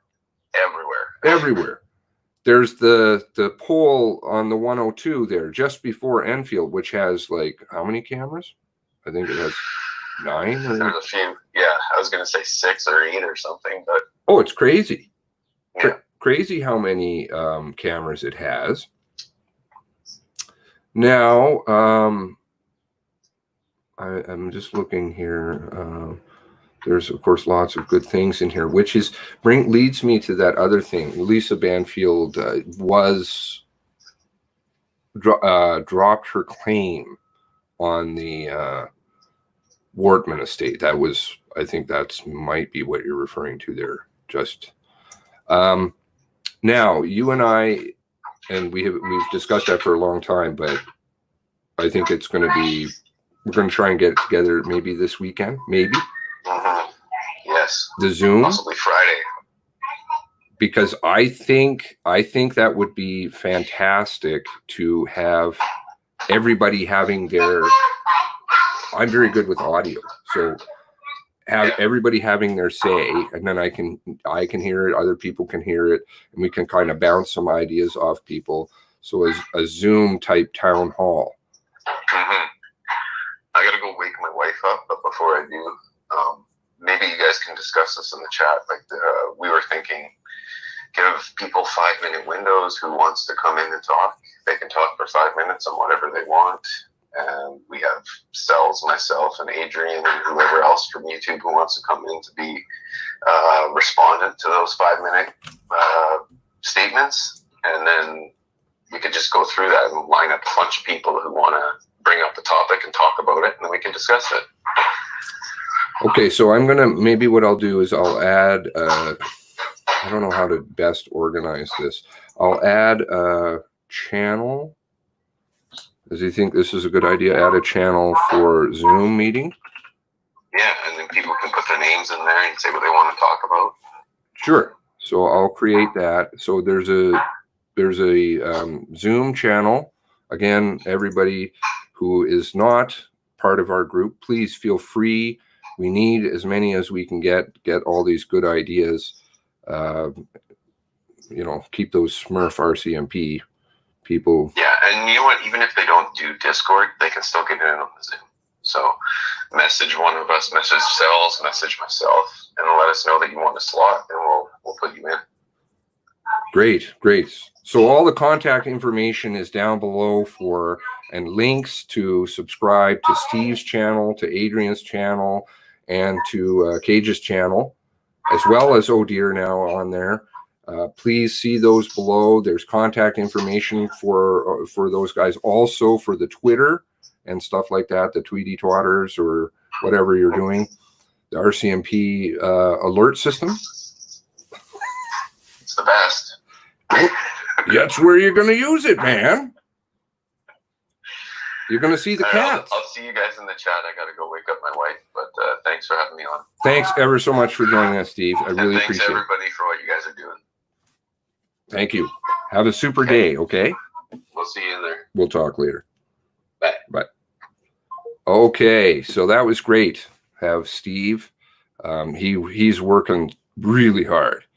And so thank you so much to him and Adrian and Kage, really putting up a lot of stuff and doing a lot of things in the background, because there is a lot more than just some stupid bumpkin in Alberta talking on the stream for hours.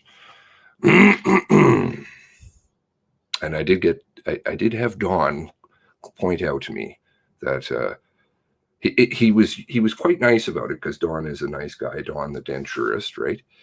Our friend. So we got some information from Dawn about Nova Scotia and the denturist community. And Dawn was talking about somebody, and he said, "Oh, you know, you could reach out to this person, but I think Steve should do it." And I was like, why? And he's like, "Well, you know, you're kind of, and I'm like, "You mean an asshole?" And he's like, "Well, yeah, I wouldn't say that word, but," I was like, "Thanks, man, thanks." Chad Morrison's wife doesn't like him. I don't know anything about that. If somebody knows anything, again, tips, there's an email down below. Really, we need you. Like, honestly, I'm just gonna clip that portion of Tara's call with us the other day, and that was unsolicited completely. I did not say, please, you know, come on, beg. She came on and she said, like, she called me and she said, you know, I think it would be a really good idea if I could try to appeal to people on a personal level because I'm a family member of, and of course, Tara, old friend, her channel is also down below. Tara's family, that would be Aaron Tuck, the Aaron Tuck family, and young Emily. They're all,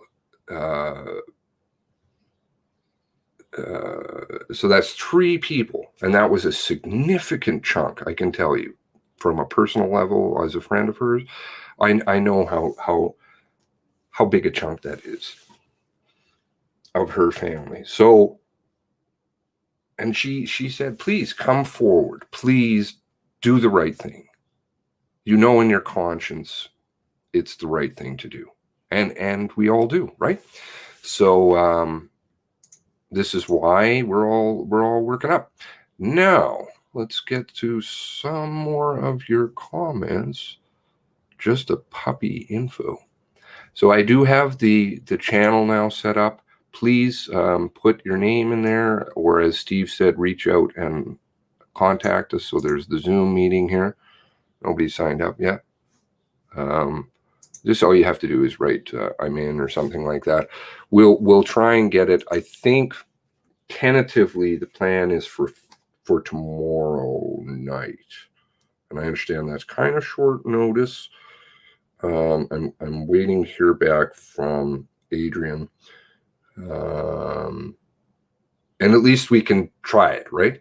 What harm is there to see? And it's a work in progress. We can get it all worked out. So thanks very much to Steve for paying for the Zoom for that. You know, some of this stuff costs money, but that's fine. It's all good. Everybody's willing to shoulder that because that's just the way it goes. We don't need to beg. No begging. We just do it because we care, just like you guys do. Your guys' time is money. My mom always said, time is money. You will be on the highway, Loretta. Tara is a lovely person, and she deserves everyone's support. Yep, she is a fantastic person, and that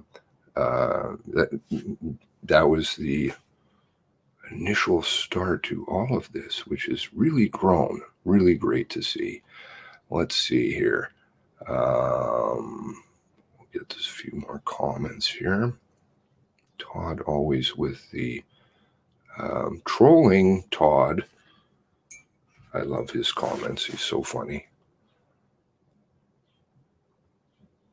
Lisa Banfield. Okay. Sorry, I'm just scrolling back through your comments here. I bet the NSA has all the answers. I bet the RCMP have all the answers. All of them. They've had them for a long time. The Project Wide Awake 2.0. Project Wide Awake almost is more invasive. No. The Department of Defense uses it. Project Wide Awake 2.0, which they put in the works, and they've already put a bid in, but they've deleted that page, the contract. Interesting. If you go to their page, which CBC links it, and it comes up RCMP, and it said 404 error. There's nothing here. Yeah, and that program is like so invasive. It is absolutely everything that on you. Absolutely everything on every Canadian. We're talking Facebook to Groupon to deep dark web. Everything. There is nothing you can do. And when you're talking internet, you know, people just think internet computer. No, you're talking about everything else. Binney, anybody who's not familiar with William Binney knows these kinds of things. And Snowden, I suppose. A bit mixed feelings about Snowden, but the Internet of Things, right? So your cable television, funnily enough, digital cable television is all linked into that. Netflix, and I always liked that when Netflix was getting access to Twitter, or still does, has access to Twitter DMs. One has to wonder, why do you want access to Twitter DMs? The comment somebody said on the news, I heard that about the all these major political figures and how their accounts were hacked. I have a cynical mind and a suspicious mind, but I see plausible deniability in the works there, so that if something bad happens, they say something stupid. They're like, oh, well, my account was hacked. All our accounts were hacked. We told you so.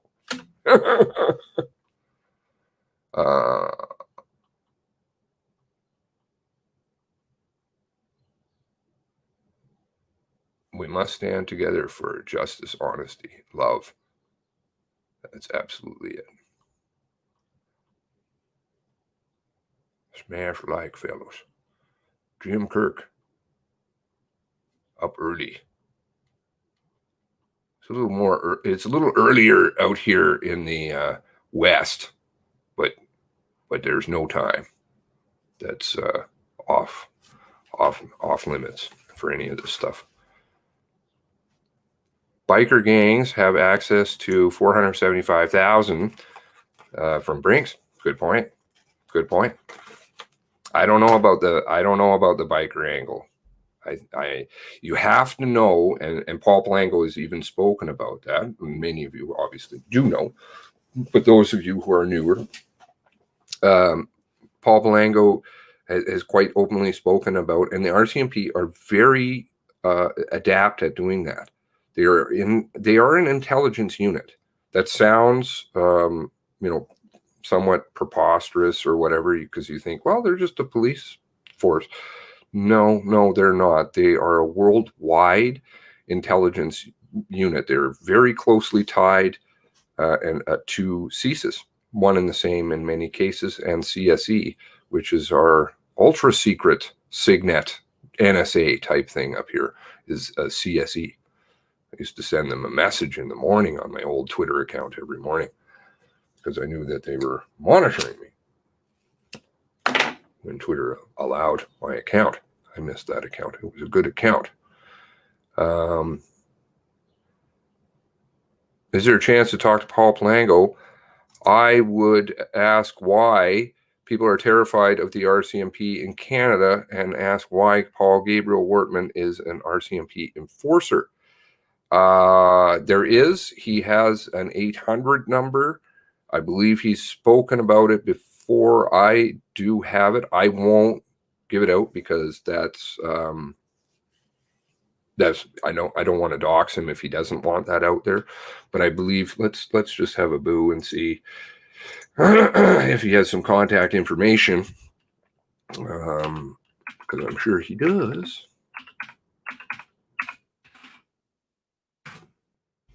With email too, but let's see, because he is looking to speak to anybody also.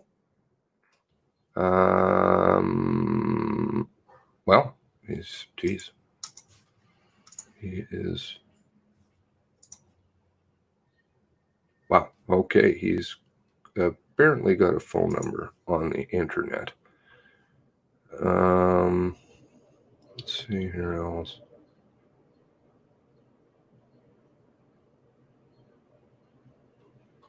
I think he's on the Faceberg as well, I believe. Yes, he is. Isn't he? Or is he on the tweeters?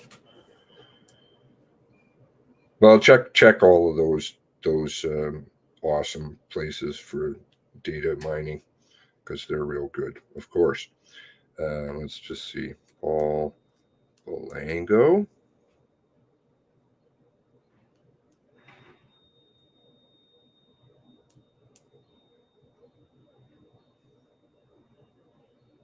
No, I don't think he's on the Tweeter Twatters, or if he is, he's using some other.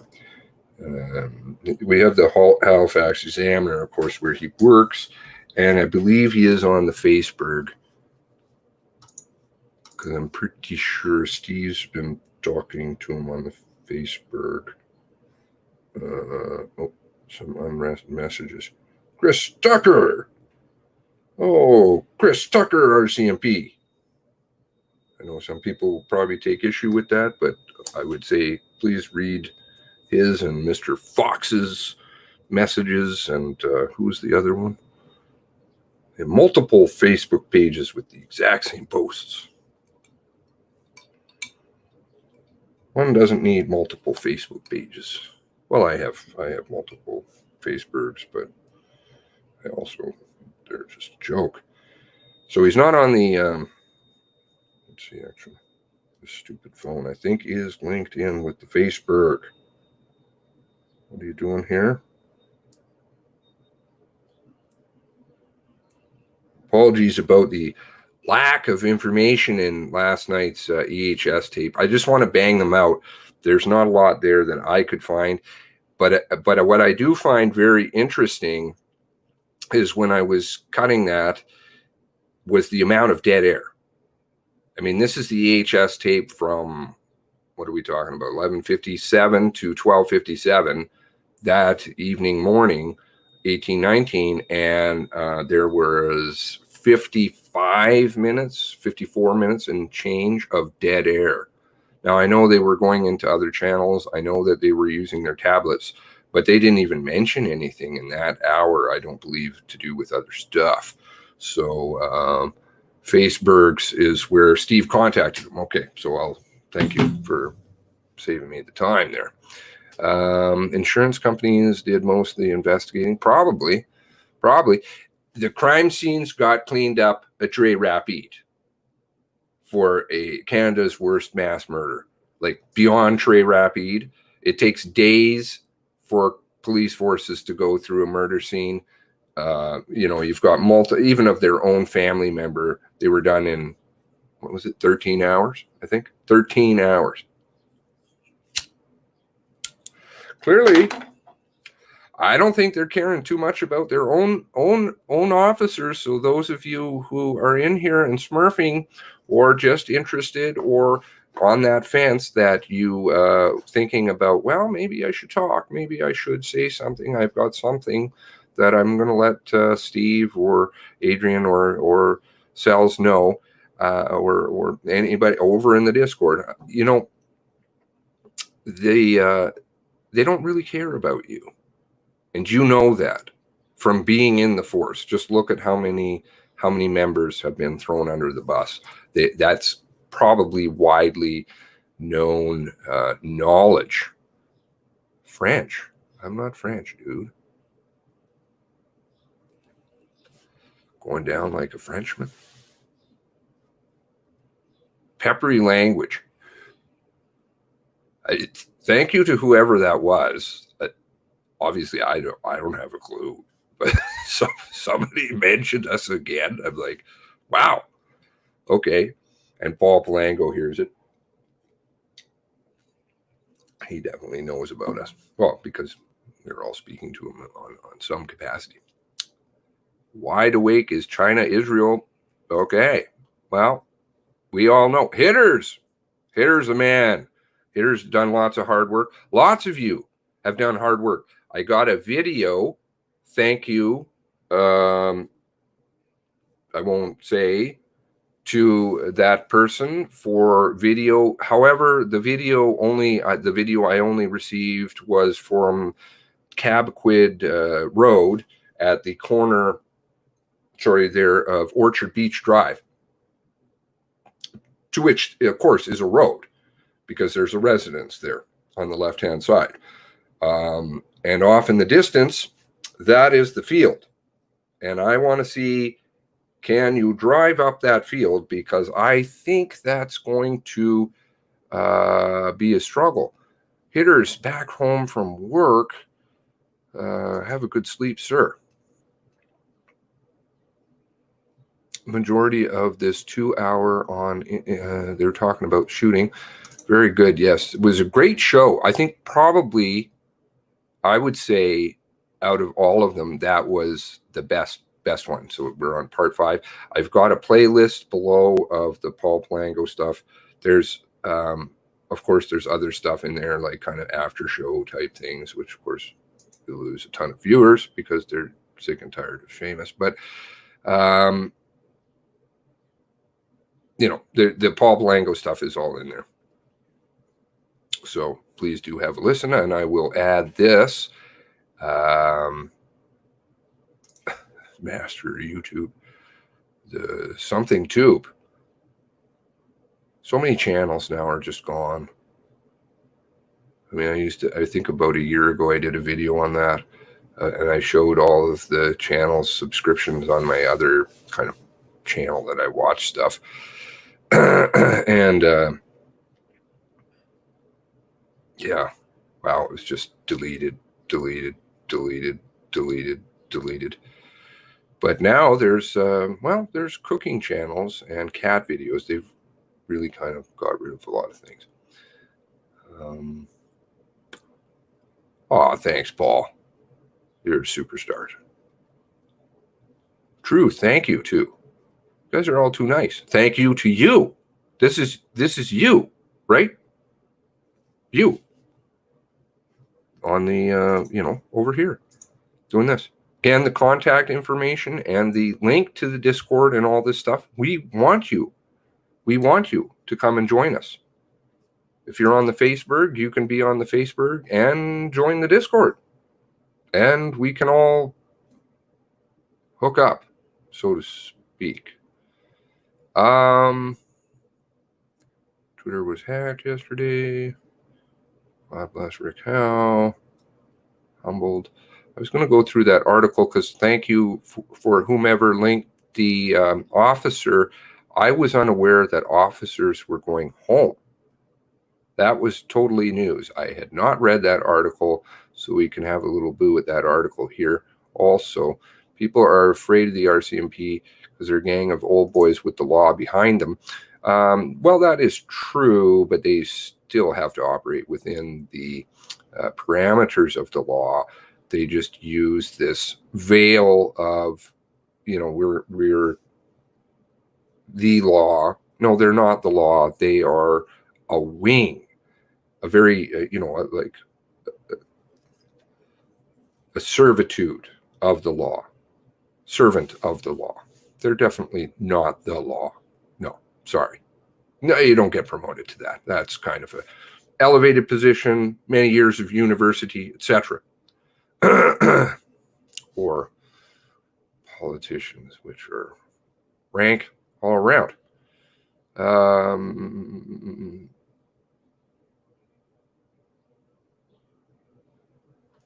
Yes, and that word justice has been totally destroyed. By whom? I'm not sure. Sarcasm going heavy.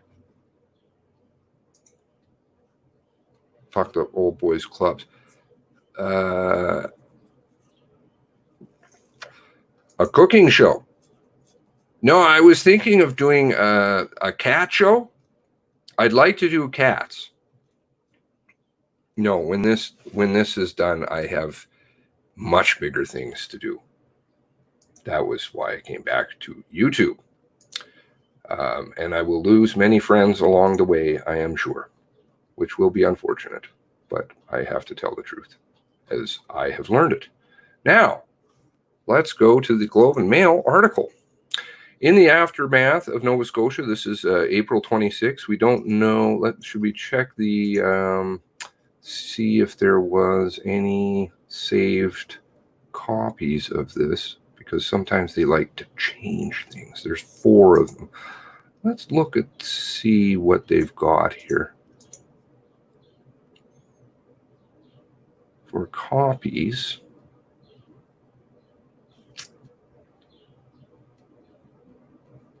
Go to the first one. Archive.is or archive.org. You can get the little handy shit button. Even myself, I can use it. You just push and it will archive. You have to give it a little bit of time, or you can go to their website and drop it in. And very good, because press likes to change things because the RCMP gives them a phone call. This is always the way it is anyway, so it doesn't matter, just RCMP. So let's look at this. RCMP Sergeant Dave Lilly's voice cracks with emotion as he stands on the gravel shoulder of Highway 4 in Wentworth. The 23-year veteran of the force works out of the detachment in Amherst, Nova Scotia, and was one of dozens of officers who responded 18th and 19th to Canada's worst mass shooting in Canadian history.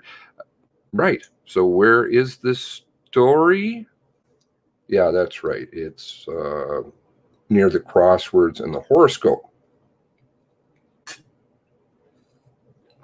On Friday, ahead of the online vigil,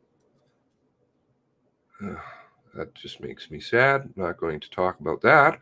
The 22 people killed in the rampage, Sergeant Lilly and his wife drove to some of the roadside memorials that have sprouted up in honor of the victims. Of course, the one on the turnoff is gone. Apparently, I learned that roadside memorials are against the law or something down there. This is weird. But I guess the RCMP don't want people looking at that scene. Now, quote, "We feel guilty. We wish we could have done more," he said, dressed in his formal uniform of the red serge and tunic and Stetson.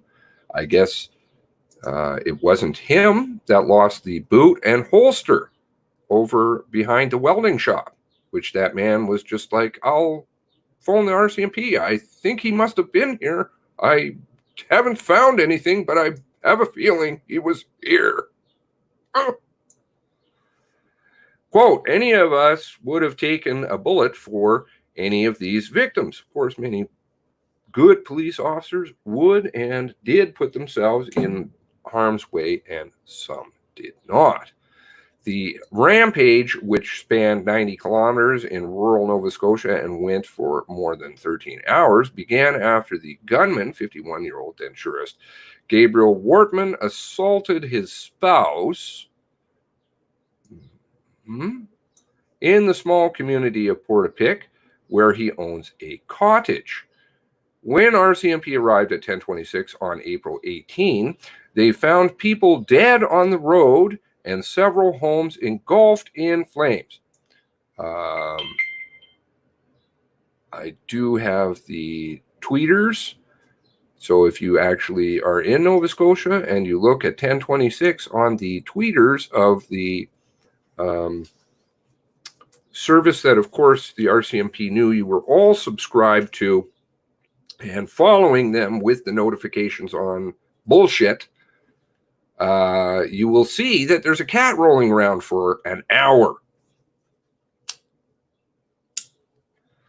That's why I had the flames burning up homes and Rambo soundtrack with the cat rolling around, because that was what they were showing you and telling everybody. And then they say, well, we were keeping you informed. No.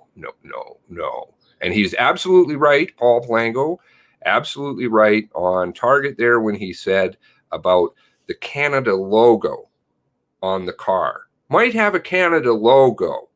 No, they knew right away. I think this is post the officer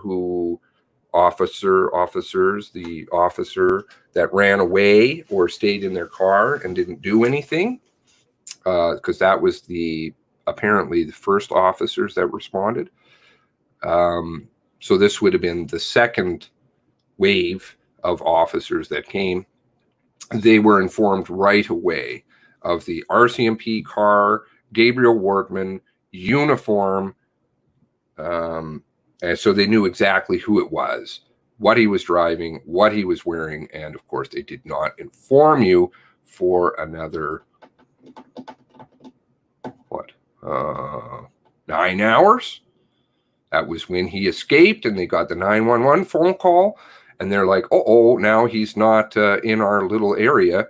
We're really the shit is hitting the fan. We're gonna get it.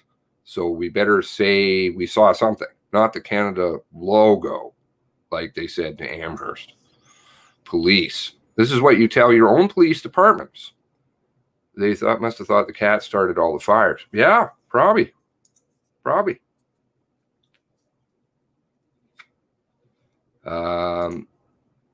Yeah, the girlfriend is an absolute mystery. On April 18th, they found people dead in the road and several homes engulfed in flames.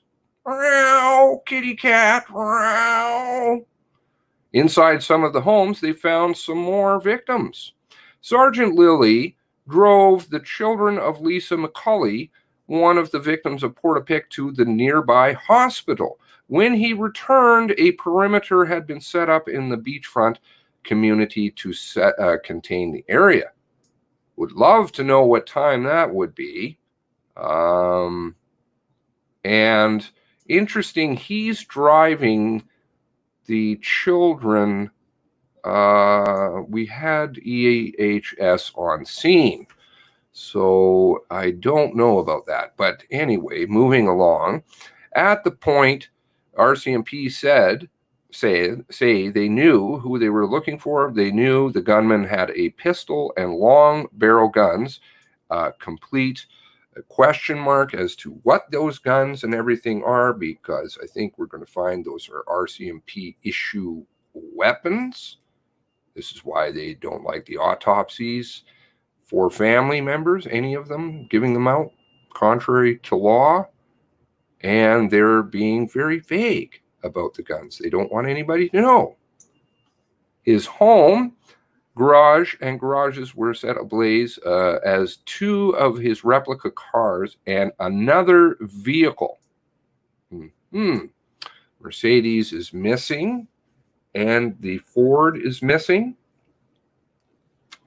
and one undercover car at least. So we're missing 3 vehicles, unaccounted for. Not to the RCMP, but to us, of course. They thought they had the scene contained, Sergeant Lilly said. So he and some of his colleagues headed home at around 6:30 or 7, containing Mr. Wortman in the zone as he's shooting and killing and burning people alive and burning homes. They had him contained. Let's keep that lid on it. He can run around there and do some bad stuff, as Clinton Ellison pointed out, till 4 a.m. Despite the RCMP threats that were issued against him to make him silence himself. Quote, "A lot of us broke off and went home after an exhausting night," he said. "I went home to bed thinking he was gone and finished and contained." He was gone and finished and contained. "And if I would have known the shooter was still at large, I would have stayed out and continued looking, but we didn't know." Well, if you didn't know, then why did you go home? I'm not faulting him. I'm possibly faulting his superiors. That's kind of the job you signed up for. We tried to do our best, and we're feeling guilty that we sort of failed in that regard. Sort of failed. Sort of. This is sort of failed. Just kind of, a little bit. Police, I'm not trying to make people feel guilty, other RCMP members, but would you ask yourself, would you go home? If you didn't know, would you go home? But we didn't know. So I went home. And you feel sort of guilty. If you feel sort of guilty, I would like to play upon that guilt a little bit, sir. How about you share what information you know so that we can get this rectified? That would be nice. That would be nice. Police realized the gunman was still active when his spouse emerged from the woods where she'd been hiding. And a series of 911 calls from the Wentworth. Aha! Remember how I said it was only due to the phone call. That was it. Then the Twitter line starts blowing up. Otherwise, it was in the can with the lid on, and and they're like, okay, that's not a problem. We don't need to tell anybody. Once they get the phone calls, they're like, oh shit, it's out of the bag. 50 kilometers away, where more people were killed, the spouse told police the gunman had another police replica car replica, and had been wearing an RCMP uniform, or so we're told. That's what she said. She didn't have hypothermia. No hypothermia, perfectly fine. 2 degrees that night. She's hiding in the woods for 8.5 hours, or possibly 9 hours in the woods before she goes to Mr. Jowdry, who doesn't say anything for a month.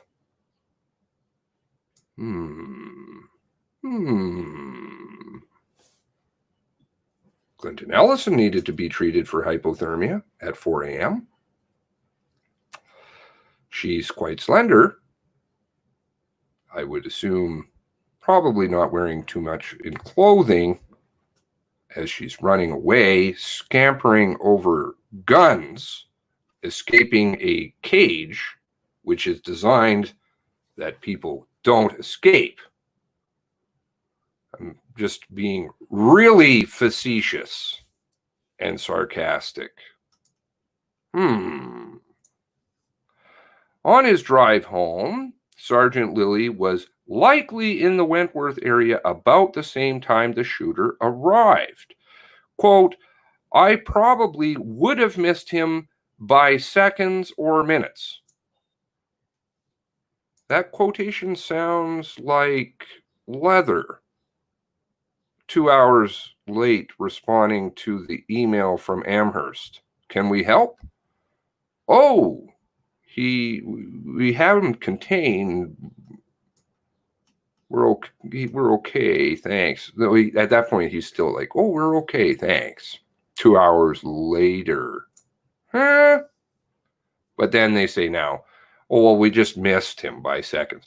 So, of course, none of those surveillance photos that you see, right? This another sarcasm comment. Those surveillance photos, you know, the ones at like Roop's gas station, carefully placed car turning onto Highway 114, I believe that is, or 14 off the 2, which isn't part of the route. And there's just an RCMP logo. Can't tell the number on the car. Can't see the person. But you can see an RCMP logo, and that for sure, just like all of the other photos, must be Mr. Wortman. How convenient. He said, adding that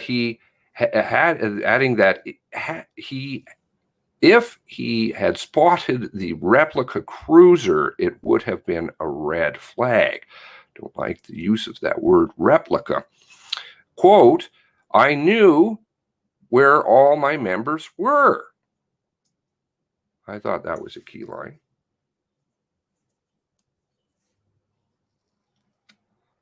They know where all the members are. Apparently they don't know where he is with all the tech in his car. Sarcasm heavy. One of my police officers lives up here, but I know he's out of town right now. If I had seen the police car, I would have known that he should have not been here. But they just missed him by seconds. 2 hours later, so they were there.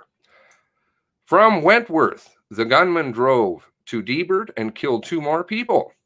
In Milford, about 60 kilometers away from Debert, RCMP Constable Heidi Stevenson responded to calls about the gunman. Well, now we're in Milford. Collided head on. Oh. No head on. The accident has downgraded in quality from, I believe it started with possible pit maneuver, which Leather kind of confirmed, to then head-on collision to now some sort of an accident. Do you know investigations that get worse as time goes by? This is an interesting one. That's why I guess 2 months later, 4 months almost, 4 months later, into the fourth month now, right? So 3 months and change. I believe it's the shit had to come out. Maybe it's the RCMP, because the investigation clearly was shit, right? Because they only did 13 hours.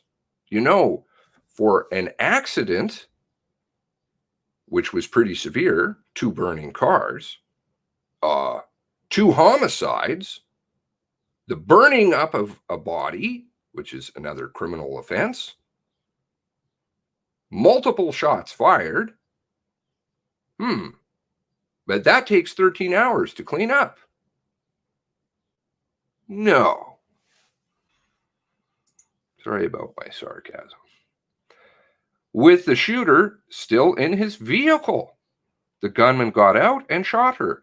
Sergeant Lilly had gone to Police Training Academy with Constable Stevenson in Regina 24 years earlier. Well, that's all the more incentive to tell the truth, if you know it. And fuck your organization. Because, and that would be another suggestion, and Steve was saying that on the phone, listen, your force is basically sewering the bull. So if you think you're protecting your force and your career, you're not. It's going down the drain. Better talk up now. Maybe you might save something. With the shooter still in the vehicle, the gunman got out, shot her. More than 13 hours after the murderous rampage, the gunman was shot and killed while he was filling up at the gas station at 11:26 April 19. 1 tactical unit. Not all the press, not all the police vehicles that were sitting around. Those just happened to be there, don't you know? With their cameras, video cameras. Because when you drive down to the gas station, you know that you see all kinds of press and police. Or do you see 1 tactical unit? Photo op? Anybody? The signs? That's obstructing Mr. Blue's bum. Get him out of there. He's got a blue uniform. We need all green. Stand up on the door. Get up there. It's a better shoot. We need more video. He's dead. He's been dead for a while. Mr. Yellow Jacket, I forget his name, confirmed that. CTV, that article, that interview, just like the Shoob. It is actually, funnily enough, still kind of around. Somebody sent it to me, but not the yellow part. I don't think the Shoob is CTV Atlantic, but not CTV National or anything, because we wouldn't want to have witnesses telling the public what happened, because they weren't there. They don't know. Let's see, just out of mild curiosity, if the gas station stayed in the article, because these things have a tendency to disappear. Find, fill. Okay, it did stay. This is a miracle. On Miss McMillan's article on CBC, just like it's footnoted in Wikipedia, the filling part has disappeared. How convenient. Sergeant Lilly says he and many other officers are racked with guilt that they didn't stop the gunman sooner. Again, I would say if you're feeling guilty, probably now would be good time to come forward and anonymously spill the truth. The RCMP have said that there will be a review of the force's response. Okay, so we have the RCMP investigating the RCMP because they don't do any wrong. They don't lie, even though they're getting sued in court right now. And we have shown with actual video footage the lies. I don't know if that was, funnily enough, maybe what somebody picked up on in the lawsuit. Maybe they're watching. Well, Molly's watching. I know the O'Brien family is watching. Review of the force's response, including why officials relied on the twatter instead of the province's alert system. Well, the person in charge of that, I've lost a bunch of people. If I pissed people off, maybe the RCMP are upset, left the building. The person that was apparently in charge on the ground was Mr. Leather. Mr. Leather thought that they had activated the, quote, Amber Alert, he said. And his handler, who got dismissed, that she had only 1 or 2 appearances before we had the derp lady roll in.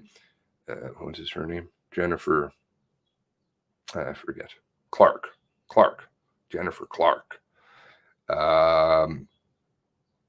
She had to try to scoop up that big pile of shit because he stepped in it really badly when he said, oh yeah, we used the Amber Alert, didn't we?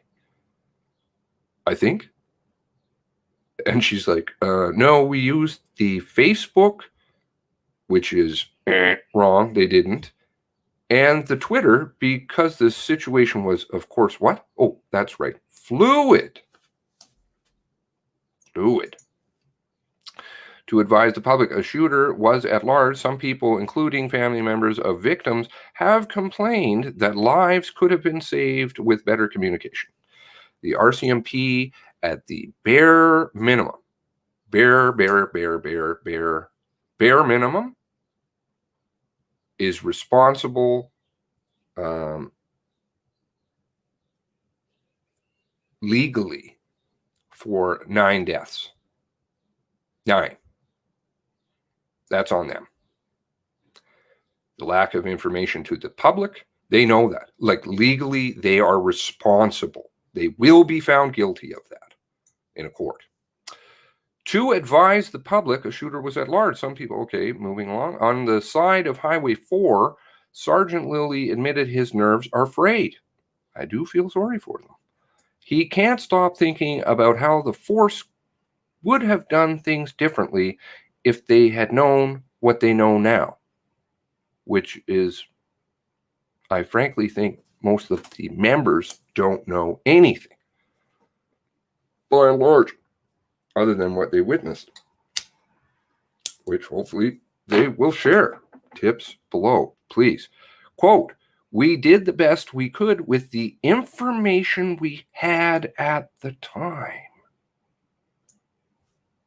This was very compartmentalized. Those people don't need to know. Those officers don't need to know those things. So they put you in harm's way. Just saying, they're taking real good care of you too, RCMP officers. And all of us acted in good faith. Well, I do question this last statement somewhat. Not everybody. Quote, I wish we could have done more. I wish we could have done more. I wish you could have too, and you could have. He added, I'm meaning your force. He added before climbing into his Navy pickup truck.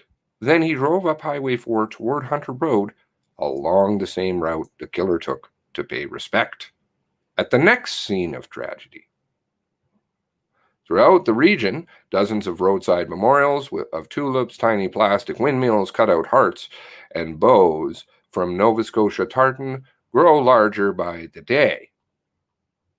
The unity is behind the Facebook avatar. Now, I think that's an excellent article, 27 comments. Let's just see. Do we get to read them? Oh, no, we don't get to read them. I guess it's just for subscribers. At least they have a comment section.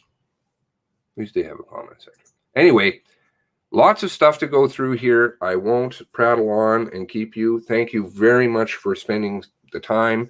Again, any information that you have, please. I do understand it's a scary situation and things, but I am assuring you, absolutely, wholeheartedly, on everything I believe, my grandmother, dead grandma, everything I believe. If you don't speak up, it will be far worse next time, because they know that they can get away with murder. The upper echelons of the RCMP, that the public is too stupid in their eyes to ask any kind of questions. Because if you do, timeline, tube accident, many, many different things, then it all starts to fall apart. Why are there the media at the gas station? But they are calling you stupid. So I would be offended. I am offended, frankly, because I know my brain is pretty decent. I know all your brains are really good, right? So don't allow that to go on. It's very insulting. And it's very, very disrespectful to those who have died and those families who still are struggling really hard, really, really hard for the answers, because they don't get any. I know you're not on that side necessarily, so you may not know that. I have spoken to family members about definitely Tara keeps me in the loop day to day. What is basically what's transpiring? Nothing. Any requests for anything? Nothing. They're going to make those families sit on. How would you feel if it was your younger brothers hiding in a basement for 2 hours on the phone with a 911 operator who's getting traumatized himself, having to assure these children?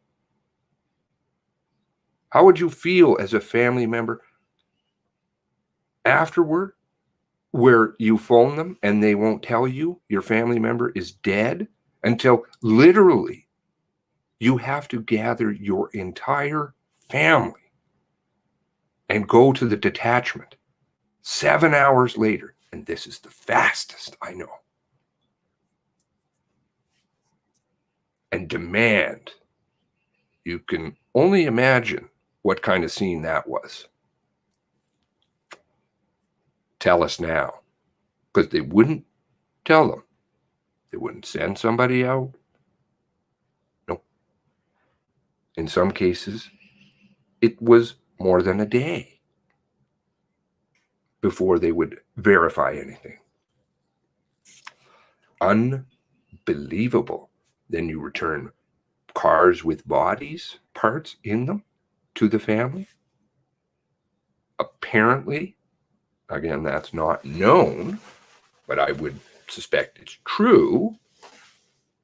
Hopefully, there's a good person to come forward.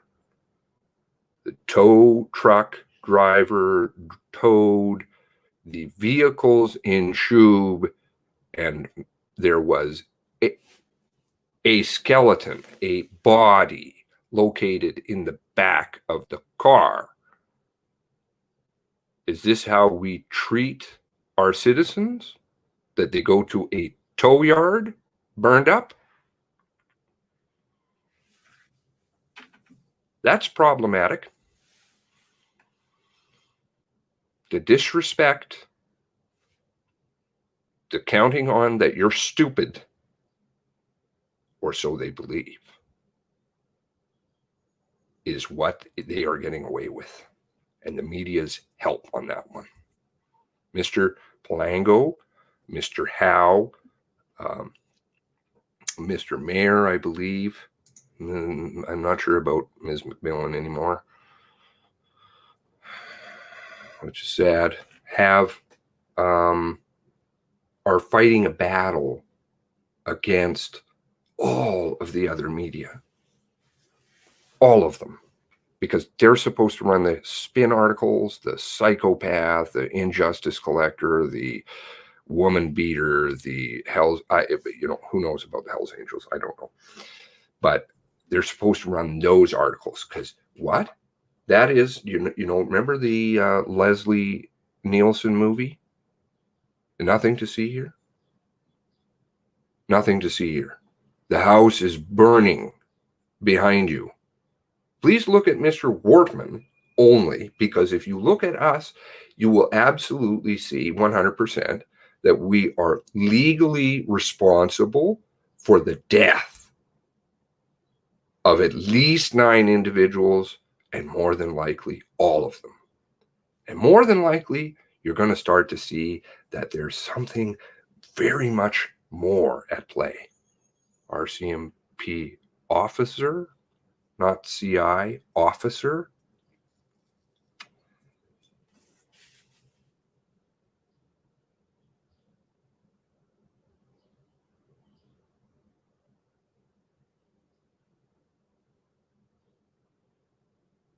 Some theories, some people shot by. I'm going to go through here some of your comments. The people that were running around and cleaning up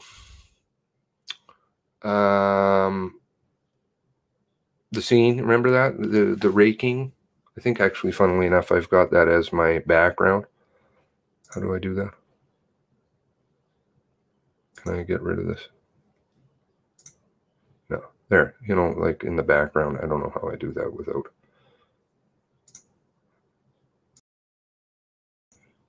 No, that's not it.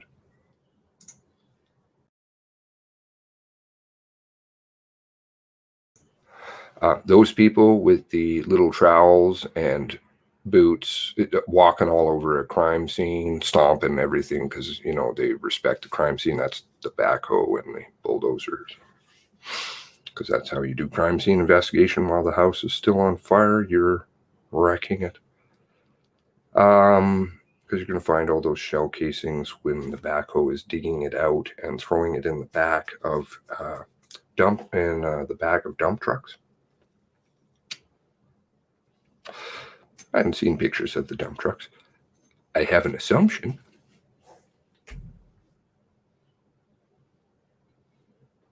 Those people, what do you think they were looking for down there? Because that was very important. Let's go back to some of your comments here, and we have roadside memorials all over. You should see mangled bicycle monument. Okay, sorry, I apologize. Somebody told me down in Nova Scotia there's something about the roadside memorials. So then that's even way worse because they're trying to get people to forget. Please don't look at that memorial. Don't remember that people died here. If you don't see it, psychological warfare. Tragic. They said Wortman was controlling, but if that was the case, why didn't his girlfriend live with him? Good question. Why is she the important witness, moving to the girlfriend, moving to common law who doesn't live with him, who hides in the bush for 8 to 9 hours, not freezing her ass off, who's gone completely dark, whose friend puts up a GoFundMe and that disappears like that? Girlfriend who escapes from the back of a caged police car, crawling over guns. Right. Okay. Controlling men don't abuse their women. Their women live elsewhere. Well, I think there's a lot of questions about the abuse thing. And I would say Brenda Bow Forbes, military, ex-military. Her articles are rather telling. How she lived in Halifax in fear for years. If I'm wrong on this one, God help me. But you don't come out of the woodwork a month later and go to some very obscure 2-woman group in Truro. You'd think you'd go to the press maybe right away. Okay, you don't want to. You want to do it a month later. It's not the 2-woman group reaching out to the Halifax Examiner that does things. But in this case, it is. It's not Brenda Bow Forbes. She didn't do it. A month later. With the Jowdry. Look at it. Same time. Jowdry, almost same time. Jowdry. Brenda Bow Forbes. Mainstreaming. She did do an article a little bit earlier calling herself Bow in the Halifax Examiner.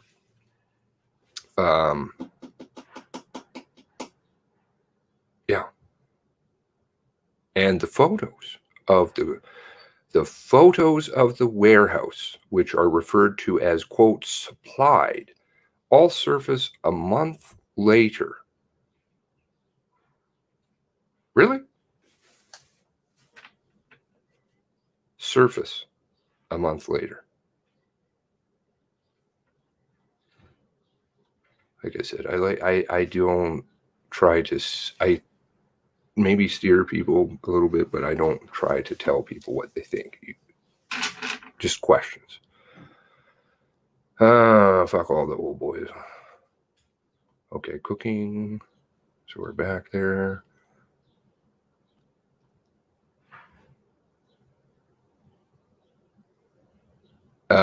I believe she lived in Cole Harbour.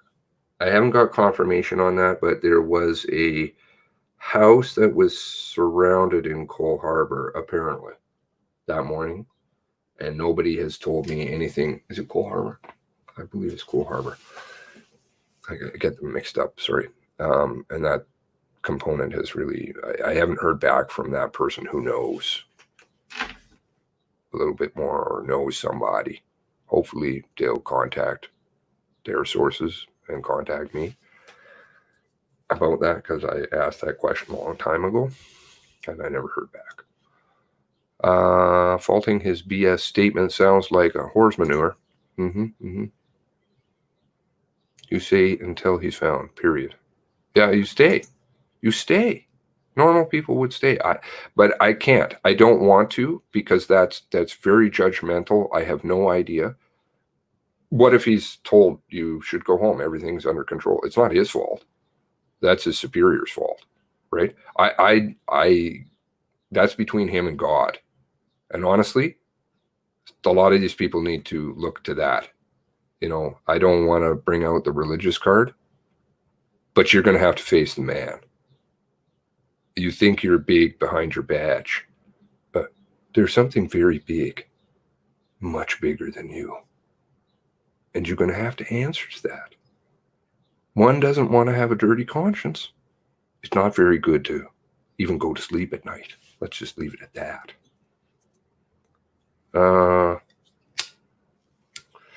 Lily is smurfing the public, accept enough faults that public walk away.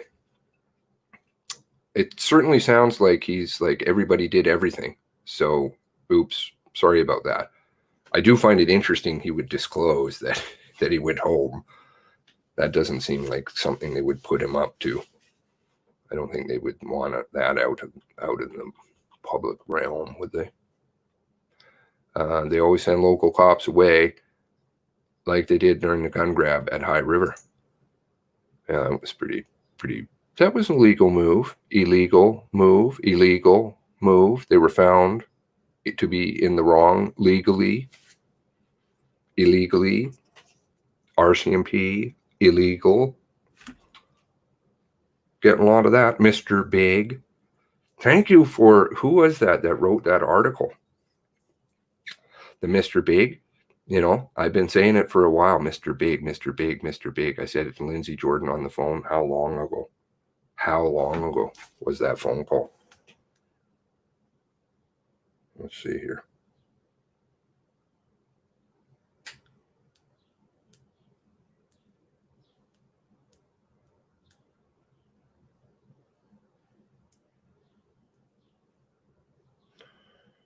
Information. History.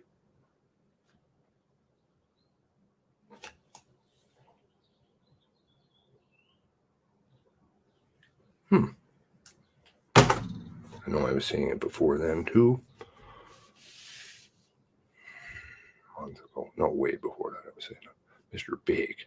Mr. Big. Police officer. Undercover. Lisa was with him for way more than 10 years. She knows much more than she let out. Well, what does she let out?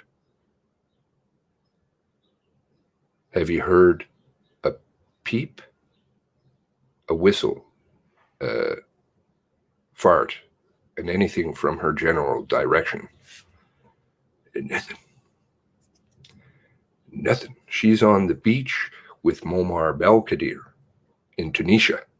This is what they do. Confirmed, almost tacitly, at least implied, by the RCMP. Is she in the witness protection program? Is she in protective custody?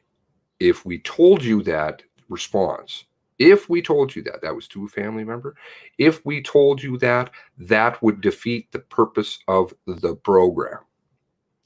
Now, why do you have to put somebody in protective custody or witness protection if the person that was abusing you all the time has been shot dead? Or is there something else she knows she's not supposed to say? Maybe Lisa was also in the Ouch. Okay. Yeah, it's good. Laugh at these people. They're laughable. I'm sorry.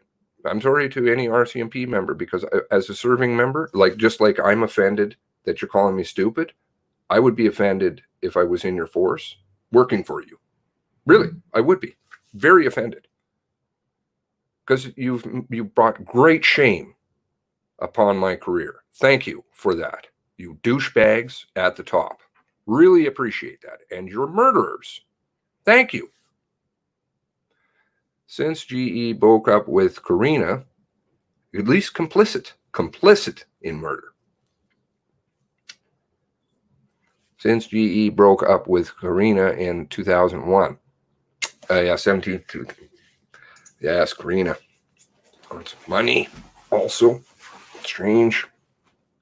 Running the Nova Stone. out of the big trucking business. It's the mailing address. Nova Stone, which is listed on Bloomberg. But you do Brightspace, right?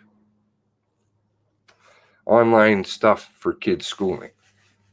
Nothing big. You don't own the company. You're not a manager. You're just an employee, to the best of my knowledge. And yet you own a company that's on, let's see here, Bloomberg.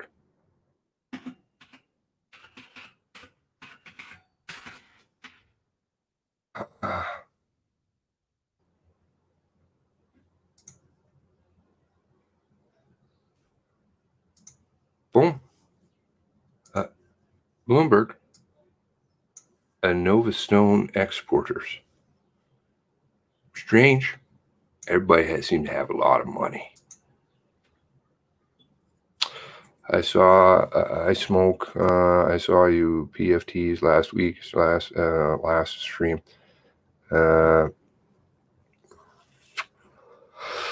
Yeah, well, you got cats. I mean, my recommendations come up now. It's like cooking channels. What do I get? Cooking channels. Something about people going to jail. I don't. They're really like scraping. There's nothing really much left. I'm surprised we're still alive over here. No strikes. This channel has never gotten a strike. I'm not inviting them. Please don't, start bombing my channel. I know there are a few people who've registered some stuff. I had some friendlies on here. Wortman is in LB's mother's obituary. Really? I didn't know that. Possibly you could send me that. Oh, yes, I have seen it. There's only 2 references to her, I believe, really on the net. Bless you all. Bless you. Bless you all. Thank you for joining us, our myth. Big happy family here. Yeah, absolutely. Nova Scotia, we are a big happy family. Did we hear about the laser hand sight before? No, we have never heard about that. So that's interesting. Interesting knowledge. Interesting also, he said that there was no proof yet that he used rifles. RCMP rifles. Definitely was using an RCMP handgun. They agreed with that. They told you that. Clinton was never mentioned the laser sight. No, he did not. But I think Clinton has gone underground. I don't know how we rally around and help Clinton. I wish I was there. I would. Though I don't really go out of my shell too much. I haven't been following super close for the past couple of weeks, but I've never heard about lasers. No, laser, brand new today. Brand new information. She did live with him. She just had her own place. Probably just an alternative. So he got her so she wouldn't leave him. Here's your own place just for you. Abusive men do some weird shit like that. Yeah. Well, I mean, if he's really abusive and controlling, does he want to let her out of his sight? That's not typical.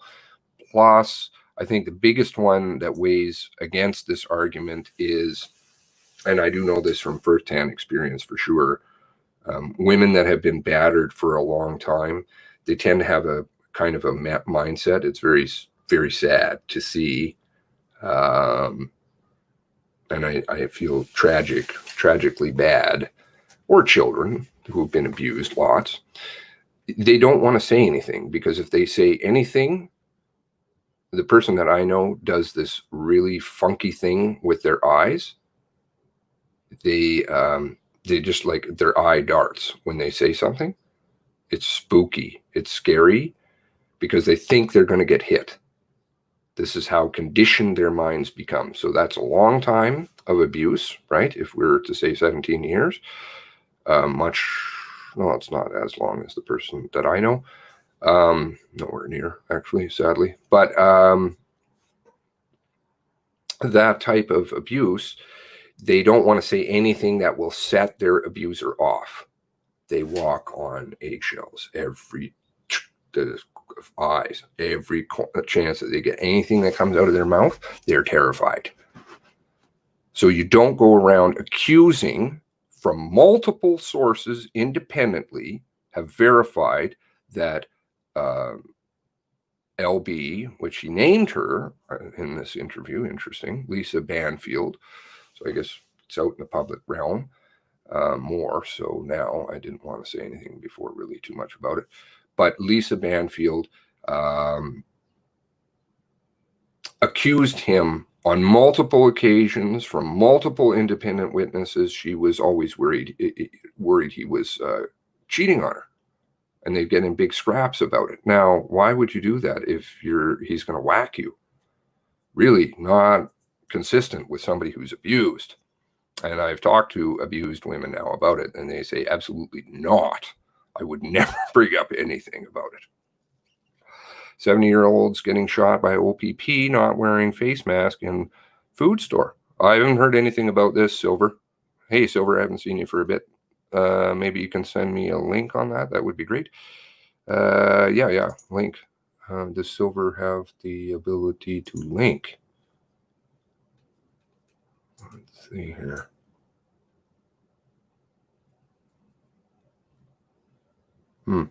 If you send me the story, I'll try and get it out, or I'll do something on it. It's sort of no confirmation, preservation of life. Yes, well, that would be the officers hiding and not going down the road till 4 a.m. I think that was ordered, but there were ones that went in clearly before that. Cole Harbour is part of Halifax Regional Municipality. Yes, I don't know anything about the site or whose house that was, though somebody has spoken to me, kind of a source who knows people in maybe Halifax Regional Police. Real boss will fire their souls. Never heard that before. Controlling men don't let women out of their sight, especially go to work. Yep. Controlling men want to know where somebody is 24/7, and they want to be able to call them if they're out of their sight. They definitely don't want them sleeping in independent beds. I mean, that's ludicrous. He went home, mass murder on the loose, no boots on the ground, fucked up. Yeah, something's wrong with that. But again, I'm not going to be judgmental. That's, if you got ordered, that's, I don't know. It's not on. I don't know. That's between, I'm not even going to say anything about it. That's his show. I do judge the shit. Listen, I have my opinions too.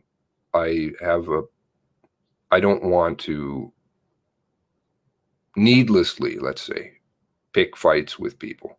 I'll pick fights and I'll fight. But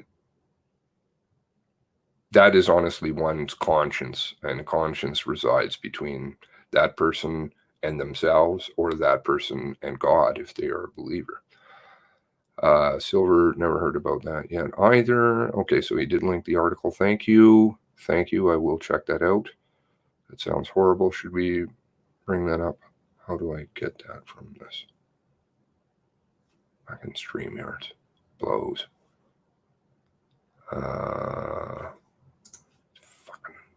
And this thing is like huge. Can I do this one? Maybe this one. Here we go. Open link in new tab.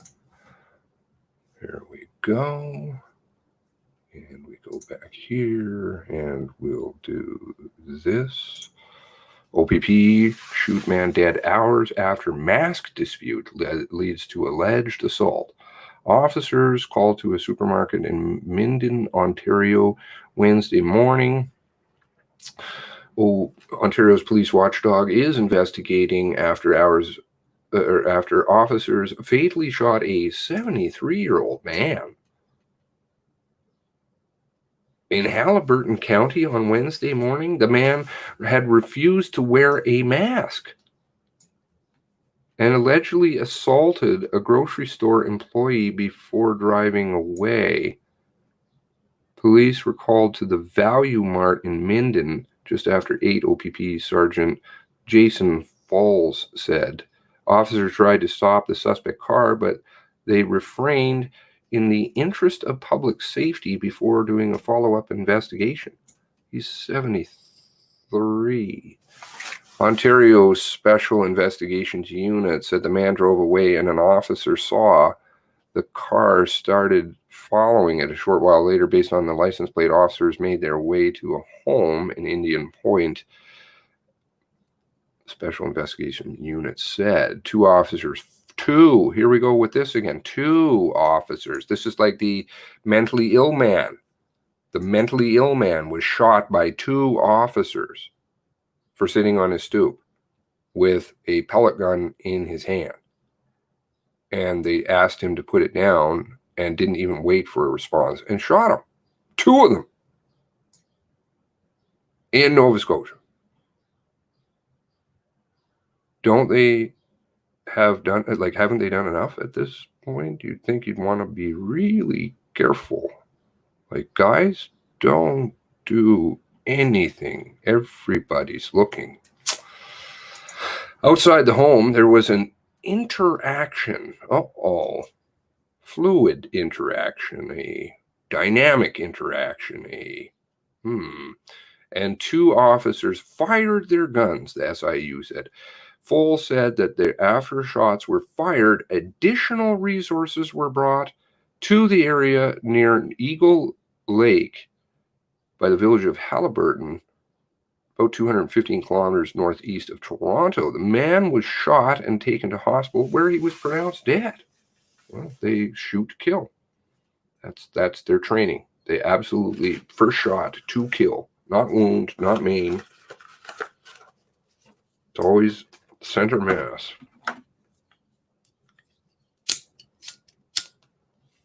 Foll said the victim was from the Eagle Lake area. In a news release issued Thursday morning, the Special Investigations Unit officers had, this is the Ontario version of shit, by the way.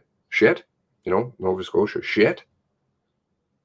Like the ones that are doing the investigation down there, which is shit. They're overdue by a month, according to their own mandate. Shit. Said investigators had recovered a pistol, a semi-automatic rifle at the scene. Firearms of 2 police officers were also taken into evidence. So he had guns in the home? Where did he have access to the guns? Investigators are continuing to search the scene Thursday, the shit said, and also making attempts to locate the man's next of kin. Oh, good. More late notifications. By the way, sorry, a few days ago, we killed your dad. A post-mortem examination is set to be conducted Friday morning. They'll probably just have to camp out at the OPP, all the family, and then maybe they might get an answer. 4 OPP officers have been designated witnesses to the shooting, and arrangements for interviews are underway, said the shit. People at the grocery store had concerns about the way the man was driving in the parking lot and on the highway, Foll said. Tiana Francis, a worker at the Value Mart in Minden, said she arrived on her shift at the grocery store shortly after police were called. Quote, when I got here, everybody was talking about it, Francis said. My co-workers were a bit shaken up. Yes. Francis was told that the man didn't want to wear a mask, and that she and other employees had to explain politely to other customers that an incident had happened earlier when they said why police were there. Quote, I guess he got angry and he didn't want to. Oh. Personal rights? Right, non-existent. When we could really deal with that ourselves because it's really against the rules. We couldn't. So we had to call police and everything. About a mask. You got to call police? Here's a question. Again, non-judgmental, just a question. Do you think their consciences are pretty good about phoning police on a 73-year-old man who didn't want to wear a mask, who then police shot and killed?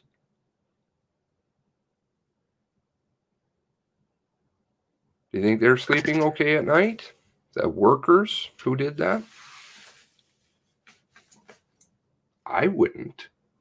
Francis said workers shouldn't have to enforce a mandatory mask policy issued by Halliburton Kawartha Pine Ridge District Health Unit. The policy, quote, non-medical masks in commercial establishment, took place at 12:01 on Monday. This is a bunch of something to me, but anyway, I know a couple of people do disagree with me on this. It's causing chaos, she said. No doubt. And it just caused a murder. And I think some people may have some dirty consciences about phoning the police right now. Maybe they won't next time. That's why I'm going to say that, because maybe it'll keep other people from doing such silly actions. But if we didn't have to force him and tell him that he couldn't come into the store, nothing would have happened, really. He would have got his grocery and went on with his day. Well, if everybody else is wearing masks and he's not, who's he infecting? I suppose he might breathe on the fruit. Not that thousands of people haven't touched that fruit. All of the fruit pickers, the logic, gone. Looking tough. Sergeant Foles looking tough. In his, they've got a minivan. That's awesome. I feel really tough with a minivan. Oh my. I wouldn't even want to be in the same picture. Ooh. Linda Easton, manager of Value Mart in Minden, began to cry when asked about the incident. You think? Because you called police on him? A 73-year-old man who didn't want to wear a piece of paper on his face. And your call caused the death of somebody. Just saying. I want to congratulate my staff on how they handled the situation. It was very challenging. They are heroes.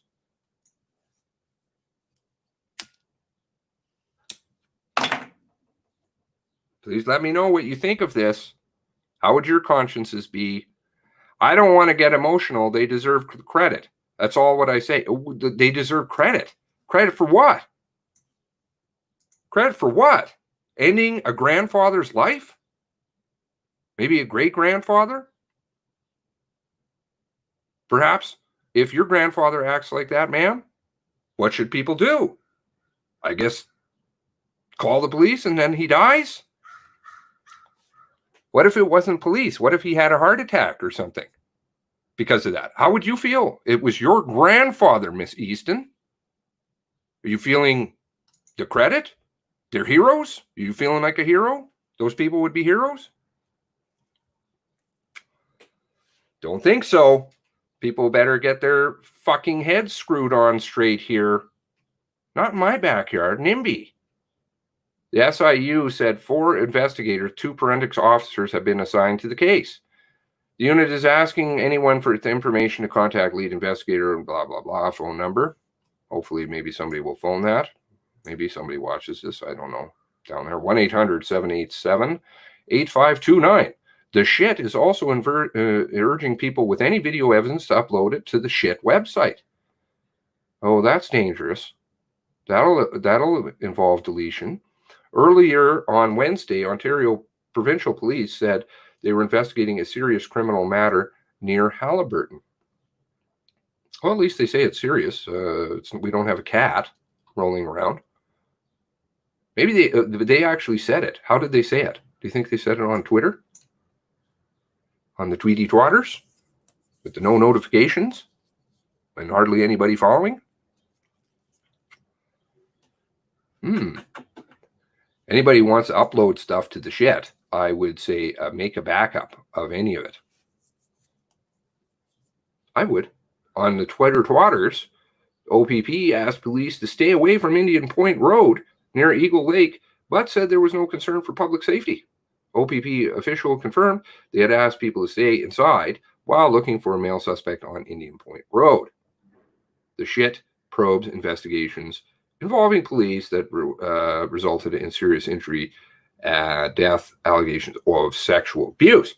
Now, I think the shit also in Ontario is also ruled by police, dominated by police.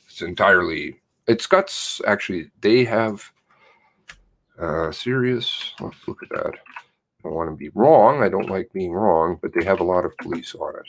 But there is some civilians. Serious incident. It's a bit better, actually, than the other ones. Incident response. The unit. Let's see here.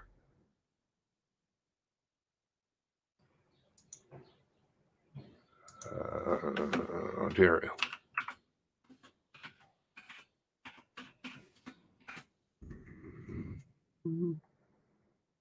Special Investigations Unit. Real specials.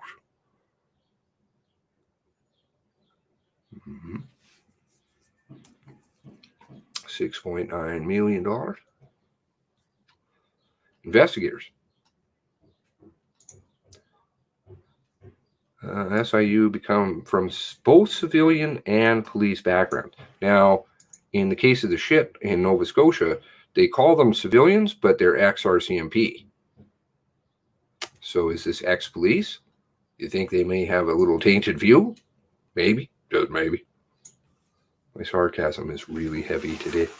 It's always heavy. I don't know if people pick up on it. Actually, I know people don't because they can't tell if I'm serious or not. In 2000,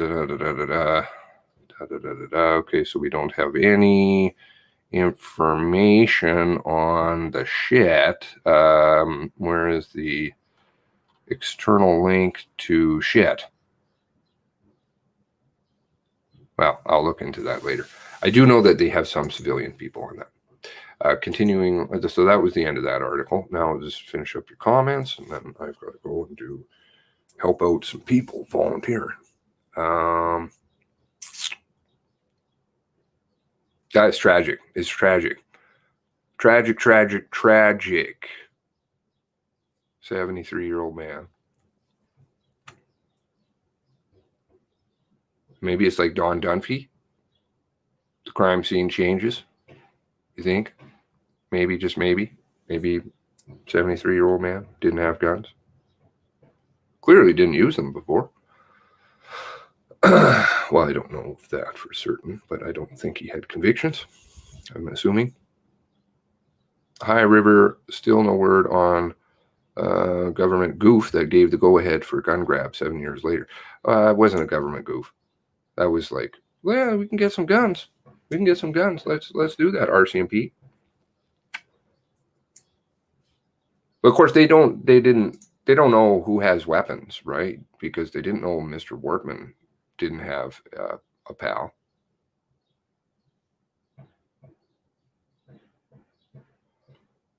And you don't know much about controlling abusers.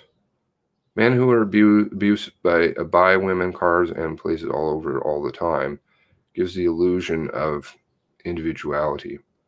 Okay, I don't know. I can't comment on that one. I can't. I don't know anybody who I've ever encountered like that. Not to say it doesn't exist. I've just never encountered that. It's a bit contrary to, let's just say, any personal encounters I've had. Doesn't mean it doesn't exist. They thought he committed suicide. All officers told themselves a bedtime story, and he went to bed.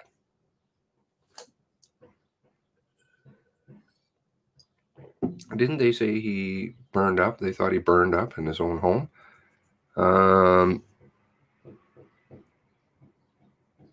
That is a common tactic. I will agree with the controlling about money. Yeah, it's absolutely controlling about money. But I don't think they're going to spend money on a place where they can't see them. What they could put in cameras? I don't know. I mean, it just seems a lot of work for somebody who's going to do that. Thank you for sharing the links. Thank you, Silver.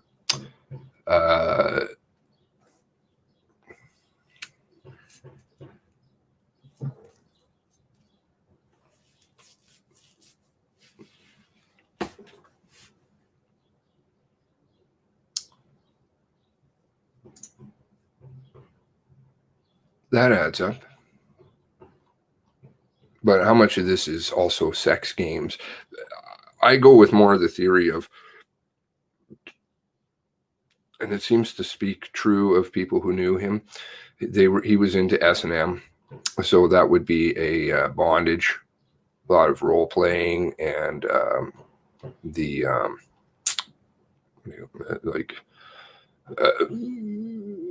what would other people would deem as abuse if witnessed, but it's a consensual act. Those things are pretty it's a consensual thing. I'm not saying she was just some victim. I'm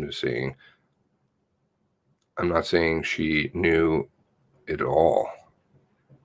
She was a part of his life thoroughly. Well, yeah, she was a very big piece of his life, who is now suddenly just getting written out, just like Joey Weber. Gone. Just like all the victims. I love all the afterthoughts. I want to put together a video of that. I've got 7,000 videos in the works. I have to really finish some of them, but it would be great because you can see it back to back to back to back, where they're like, oh yes, Heidi Stevenson this, and Heidi Stevenson his mom, and Heidi. And it's literally, oh, and we're also sorry about those other people who died. That's the way they talk. One thing for sure, the RCMP will threaten you and try to keep you down. Well, their power is fake. No strikes. That's amazing. I've seen you on D-Live. I'll see you on D-Live if this other gets shut down. Yeah, I've got D-Live. I've got down there. I've got some stuff if you want some of that. I'm surprised, but I know when I get to my other stuff, I'm going to be. I won't even probably bother on this channel anymore because I know it'll just immediately get hit. Thank you for the link to, yes, the link to the obituary. Appreciate that. That's how Lisa Banfield was, found Wortman in the obituary. Yes, great job, Nova Scotia. I found that in April. Rifle was reported by the couple who hid under the bed, but saw him approach the front door with a long gun, according to RCMP. That seems to have holes. Is this the... Which story is this?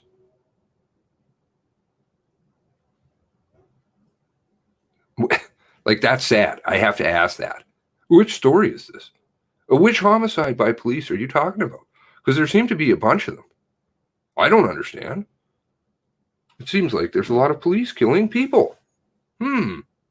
Lisa Banfield is probably on a lot of psychotic drugs right now. I think Lisa Banfield is on the beach with Muammar Belkadir. That's the important witness from the Quebec mosque shooting. Remember how he kind of disappeared? One day I'll talk about all that. She probably always was. Just yours, worst drug of all, red pill, red surge. Clintonized her, mansplan. Some more how men abuse their women. Listen, I don't know. I'm not speaking as a physical abuse survivor. I'm speaking as partner of people who have been abused and really worked hard to get those people back so they don't feel scared. It's a very long journey. By the way, the video Rebel shot about HOWE shadow ban, no notification still has shown up in the subfeed inbox. YouTube is playing dirty tricks. I know a lot of abused women but none have ever received home. Okay. You know, I'm not going to, this clearly is important for Ms. Fox. I'm not going to, Ms. Fox is great. I don't think we should be fighting with one another. There's fights, and then there's fights. There's good fights, the real fights. Wortman, if was Pipe Hitters Union Motorcycle Club? I'm not familiar with that motorcycle club, funnily enough. I've heard a few down there, Highlanders, etc.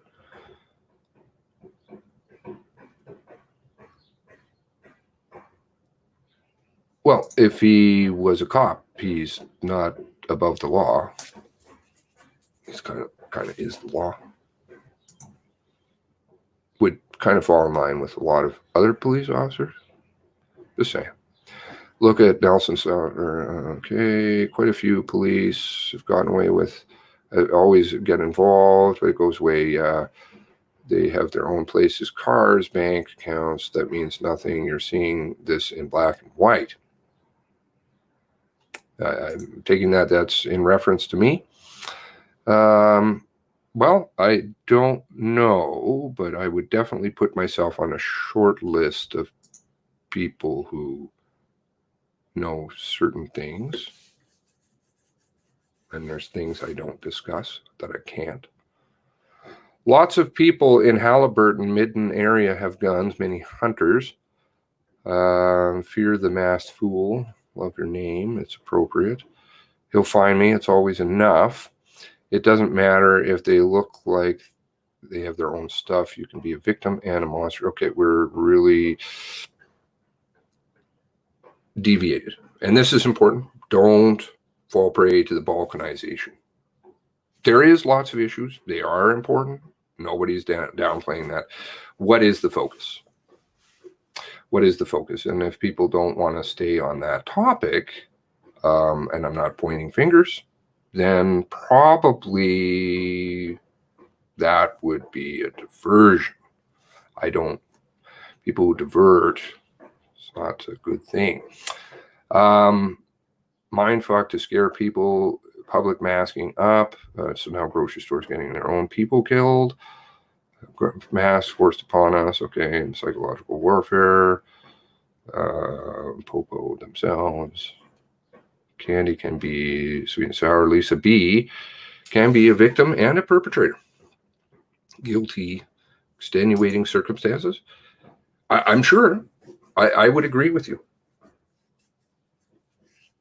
If this were in fact 100% as they portray it, we would hear things, lots of things. We'd either hear from her coming out and being like, I'm speaking out against violence against women. This is horrible. I've started a foundation for all, whatever. Or her family. Notice the crickets. That's because the RCMP already confirmed. You don't put abused women whose perpetrator is dead into protective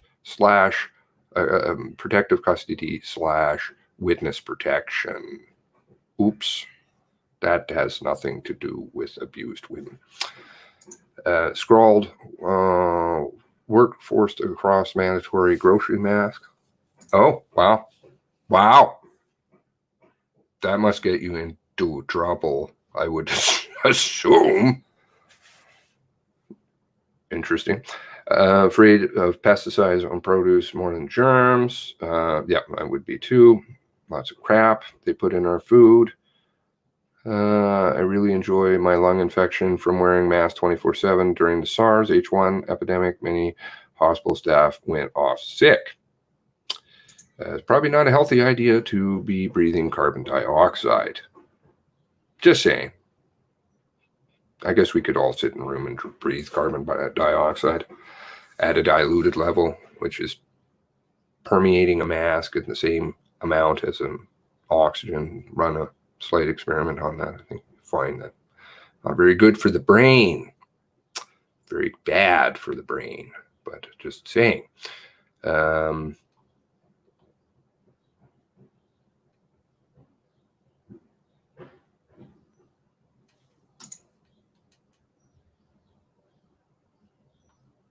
$28B 11. No, I don't. I think that's a bum steer by the RCMP. They like bum steers. Oh, guess what? You're talking about COVID now. So, we did nothing wrong. Don't forget about those 9 people. It's COVID shit. Off topic. I do get off topic sometimes, but I'm just reading through your comments. SIU, all choppers Gabe was working on owned. I don't know how many he owned. There was a claim of, what was it? 13 or 16 or something like that. But the welding guy who, of course, found the boot and the holster, well, he did a lot of work for Mr. Wortman, dozens of motorcycles. Interest. Injustice collector, please. They probably found that in the description of local cop. Just check Jim's last psych eval. Probably some good words in there. Yeah. Yes, this is an invented term. It is relatively new. It is down in the United States. It is definitely not in the DSM-5, which makes it non-legally admissible into court, which means basically it means shit. So they can take that and put it right up with the fluid and dynamic in their pants. Injustice collector is just another way of social justice warrior. Yeah, it's new speak. It's garbage. Psychological warfare. Don't look here, please. Great stream again. Thumbs up, please. Okay, thank you. I'm not going to ever say that. I do like the thumbs up. It does help. Apparently, it does help. It certainly is good for one's confidence, I think. But if people don't like me, then I guess they can not like me. That's awesome. Just take it from a social justice warrior. It means collector, fighter of injustice, aka whistleblower. Butthurt is the term what we use to describe the RCMP calling injustice collector. Yeah, I mean that is just like laughable. I'm sorry. He knows. Mr. Campbell must know that people laugh. I think they all know, but like. It's almost like a comedy. What a life to lead. What a life to be so proud of. People laugh at you for your lying and your deceit. They just feel sorry for you because you're like utterly a fail. Wow. They love us to use.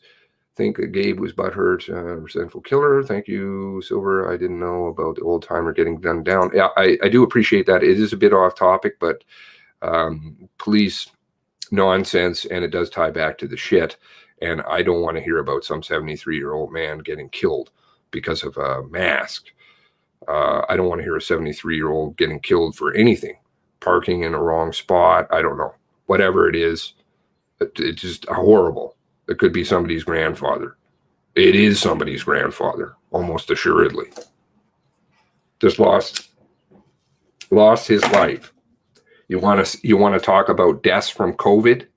I would chalk that one definitely in the win category. Death from COVID. It's death from rat citizens who, haven't read enough, I would say, but that's my opinion. Again, and slightly off topic. Totally, maybe. Tragic, needless. I signed waivers, bondage, surge, red handcuffs, nightsticks. Yeah. He had his nipples pierced. Not that that's saying anything particularly, but it was known. He had multiple girlfriends. I think, funnily enough, the FaceTiming party might have been, what do you call it? Fat Life. Some Fat Life stuff going on there. And I have heard from reliable sources some fairly deviant, very deviant practices of Mr. Ortman. But again, I can't really speak of that. No wonder RCMP said Gabe didn't have a cell phone. Wasn't talking to me. Dude. I've gone in the dude category. Prison for awkward slaves. Black and white was, okay. Well, I do think in black and white sometimes. I get accused of that. Dialectic thinking. Well, yes, I think dialectically. Right and wrong. Came late to the show, and I'm ADD. Better get those pills. I'm ADD too. It's all good. I'm not hysterical or anything. Good.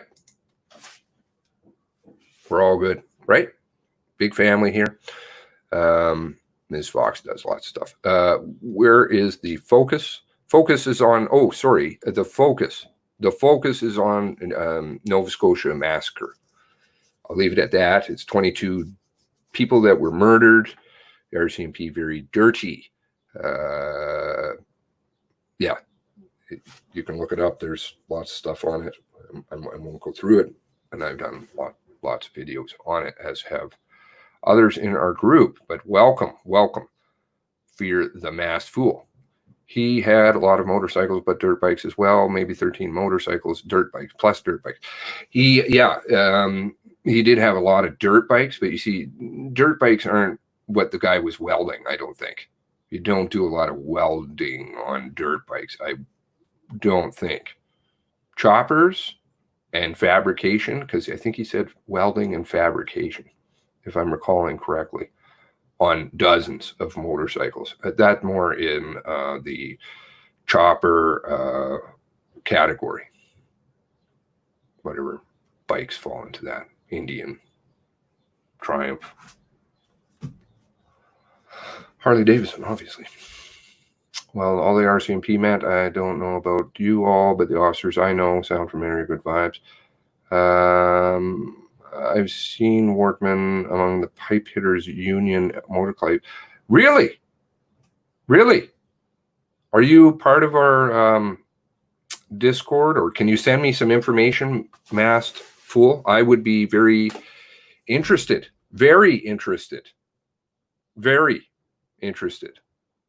If you had any links or something you can tell me. We've got the Docscord, of course, you can join, or any of the tips, or any of the guys down below. They will all readily accept those tips. So thank you if you have something. Tips are always appreciated. On Reddit Ontario, there was something about implication of confrontation. Okay, well, I'm not saying I know everything. I don't. Maybe he was pulling a gun. Who knows? However, the instigating factor is a bit sad, to say the least. Wasn't like he had a gun at the store. It sounded like he just kind of got mad and he didn't want to wear a mask. It's kind of those old people, they don't like to necessarily go along with the program. Those old people. Funny that. They're not mass indoctrinated with internet and television and movies as much. Could be bullshit. Lots of bootlickers, cold-blooded killers, RCMP. Some folks get knighted. Seamus gets duded. Okay, I get duded. Okay, yeah. I do have a ranch, though. Does that qualify? I'm not a city slicker, necessarily. Don't forget the backhoe. I've heard 23 motorcycles. Okay, interesting. Wortman into choppers and choppers. He must have been. Masked Fool, laugh aloud.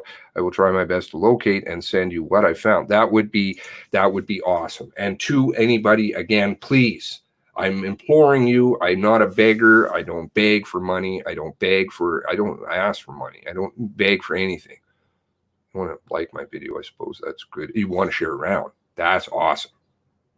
That's awesome. If we can get the word going, or you share the word with people.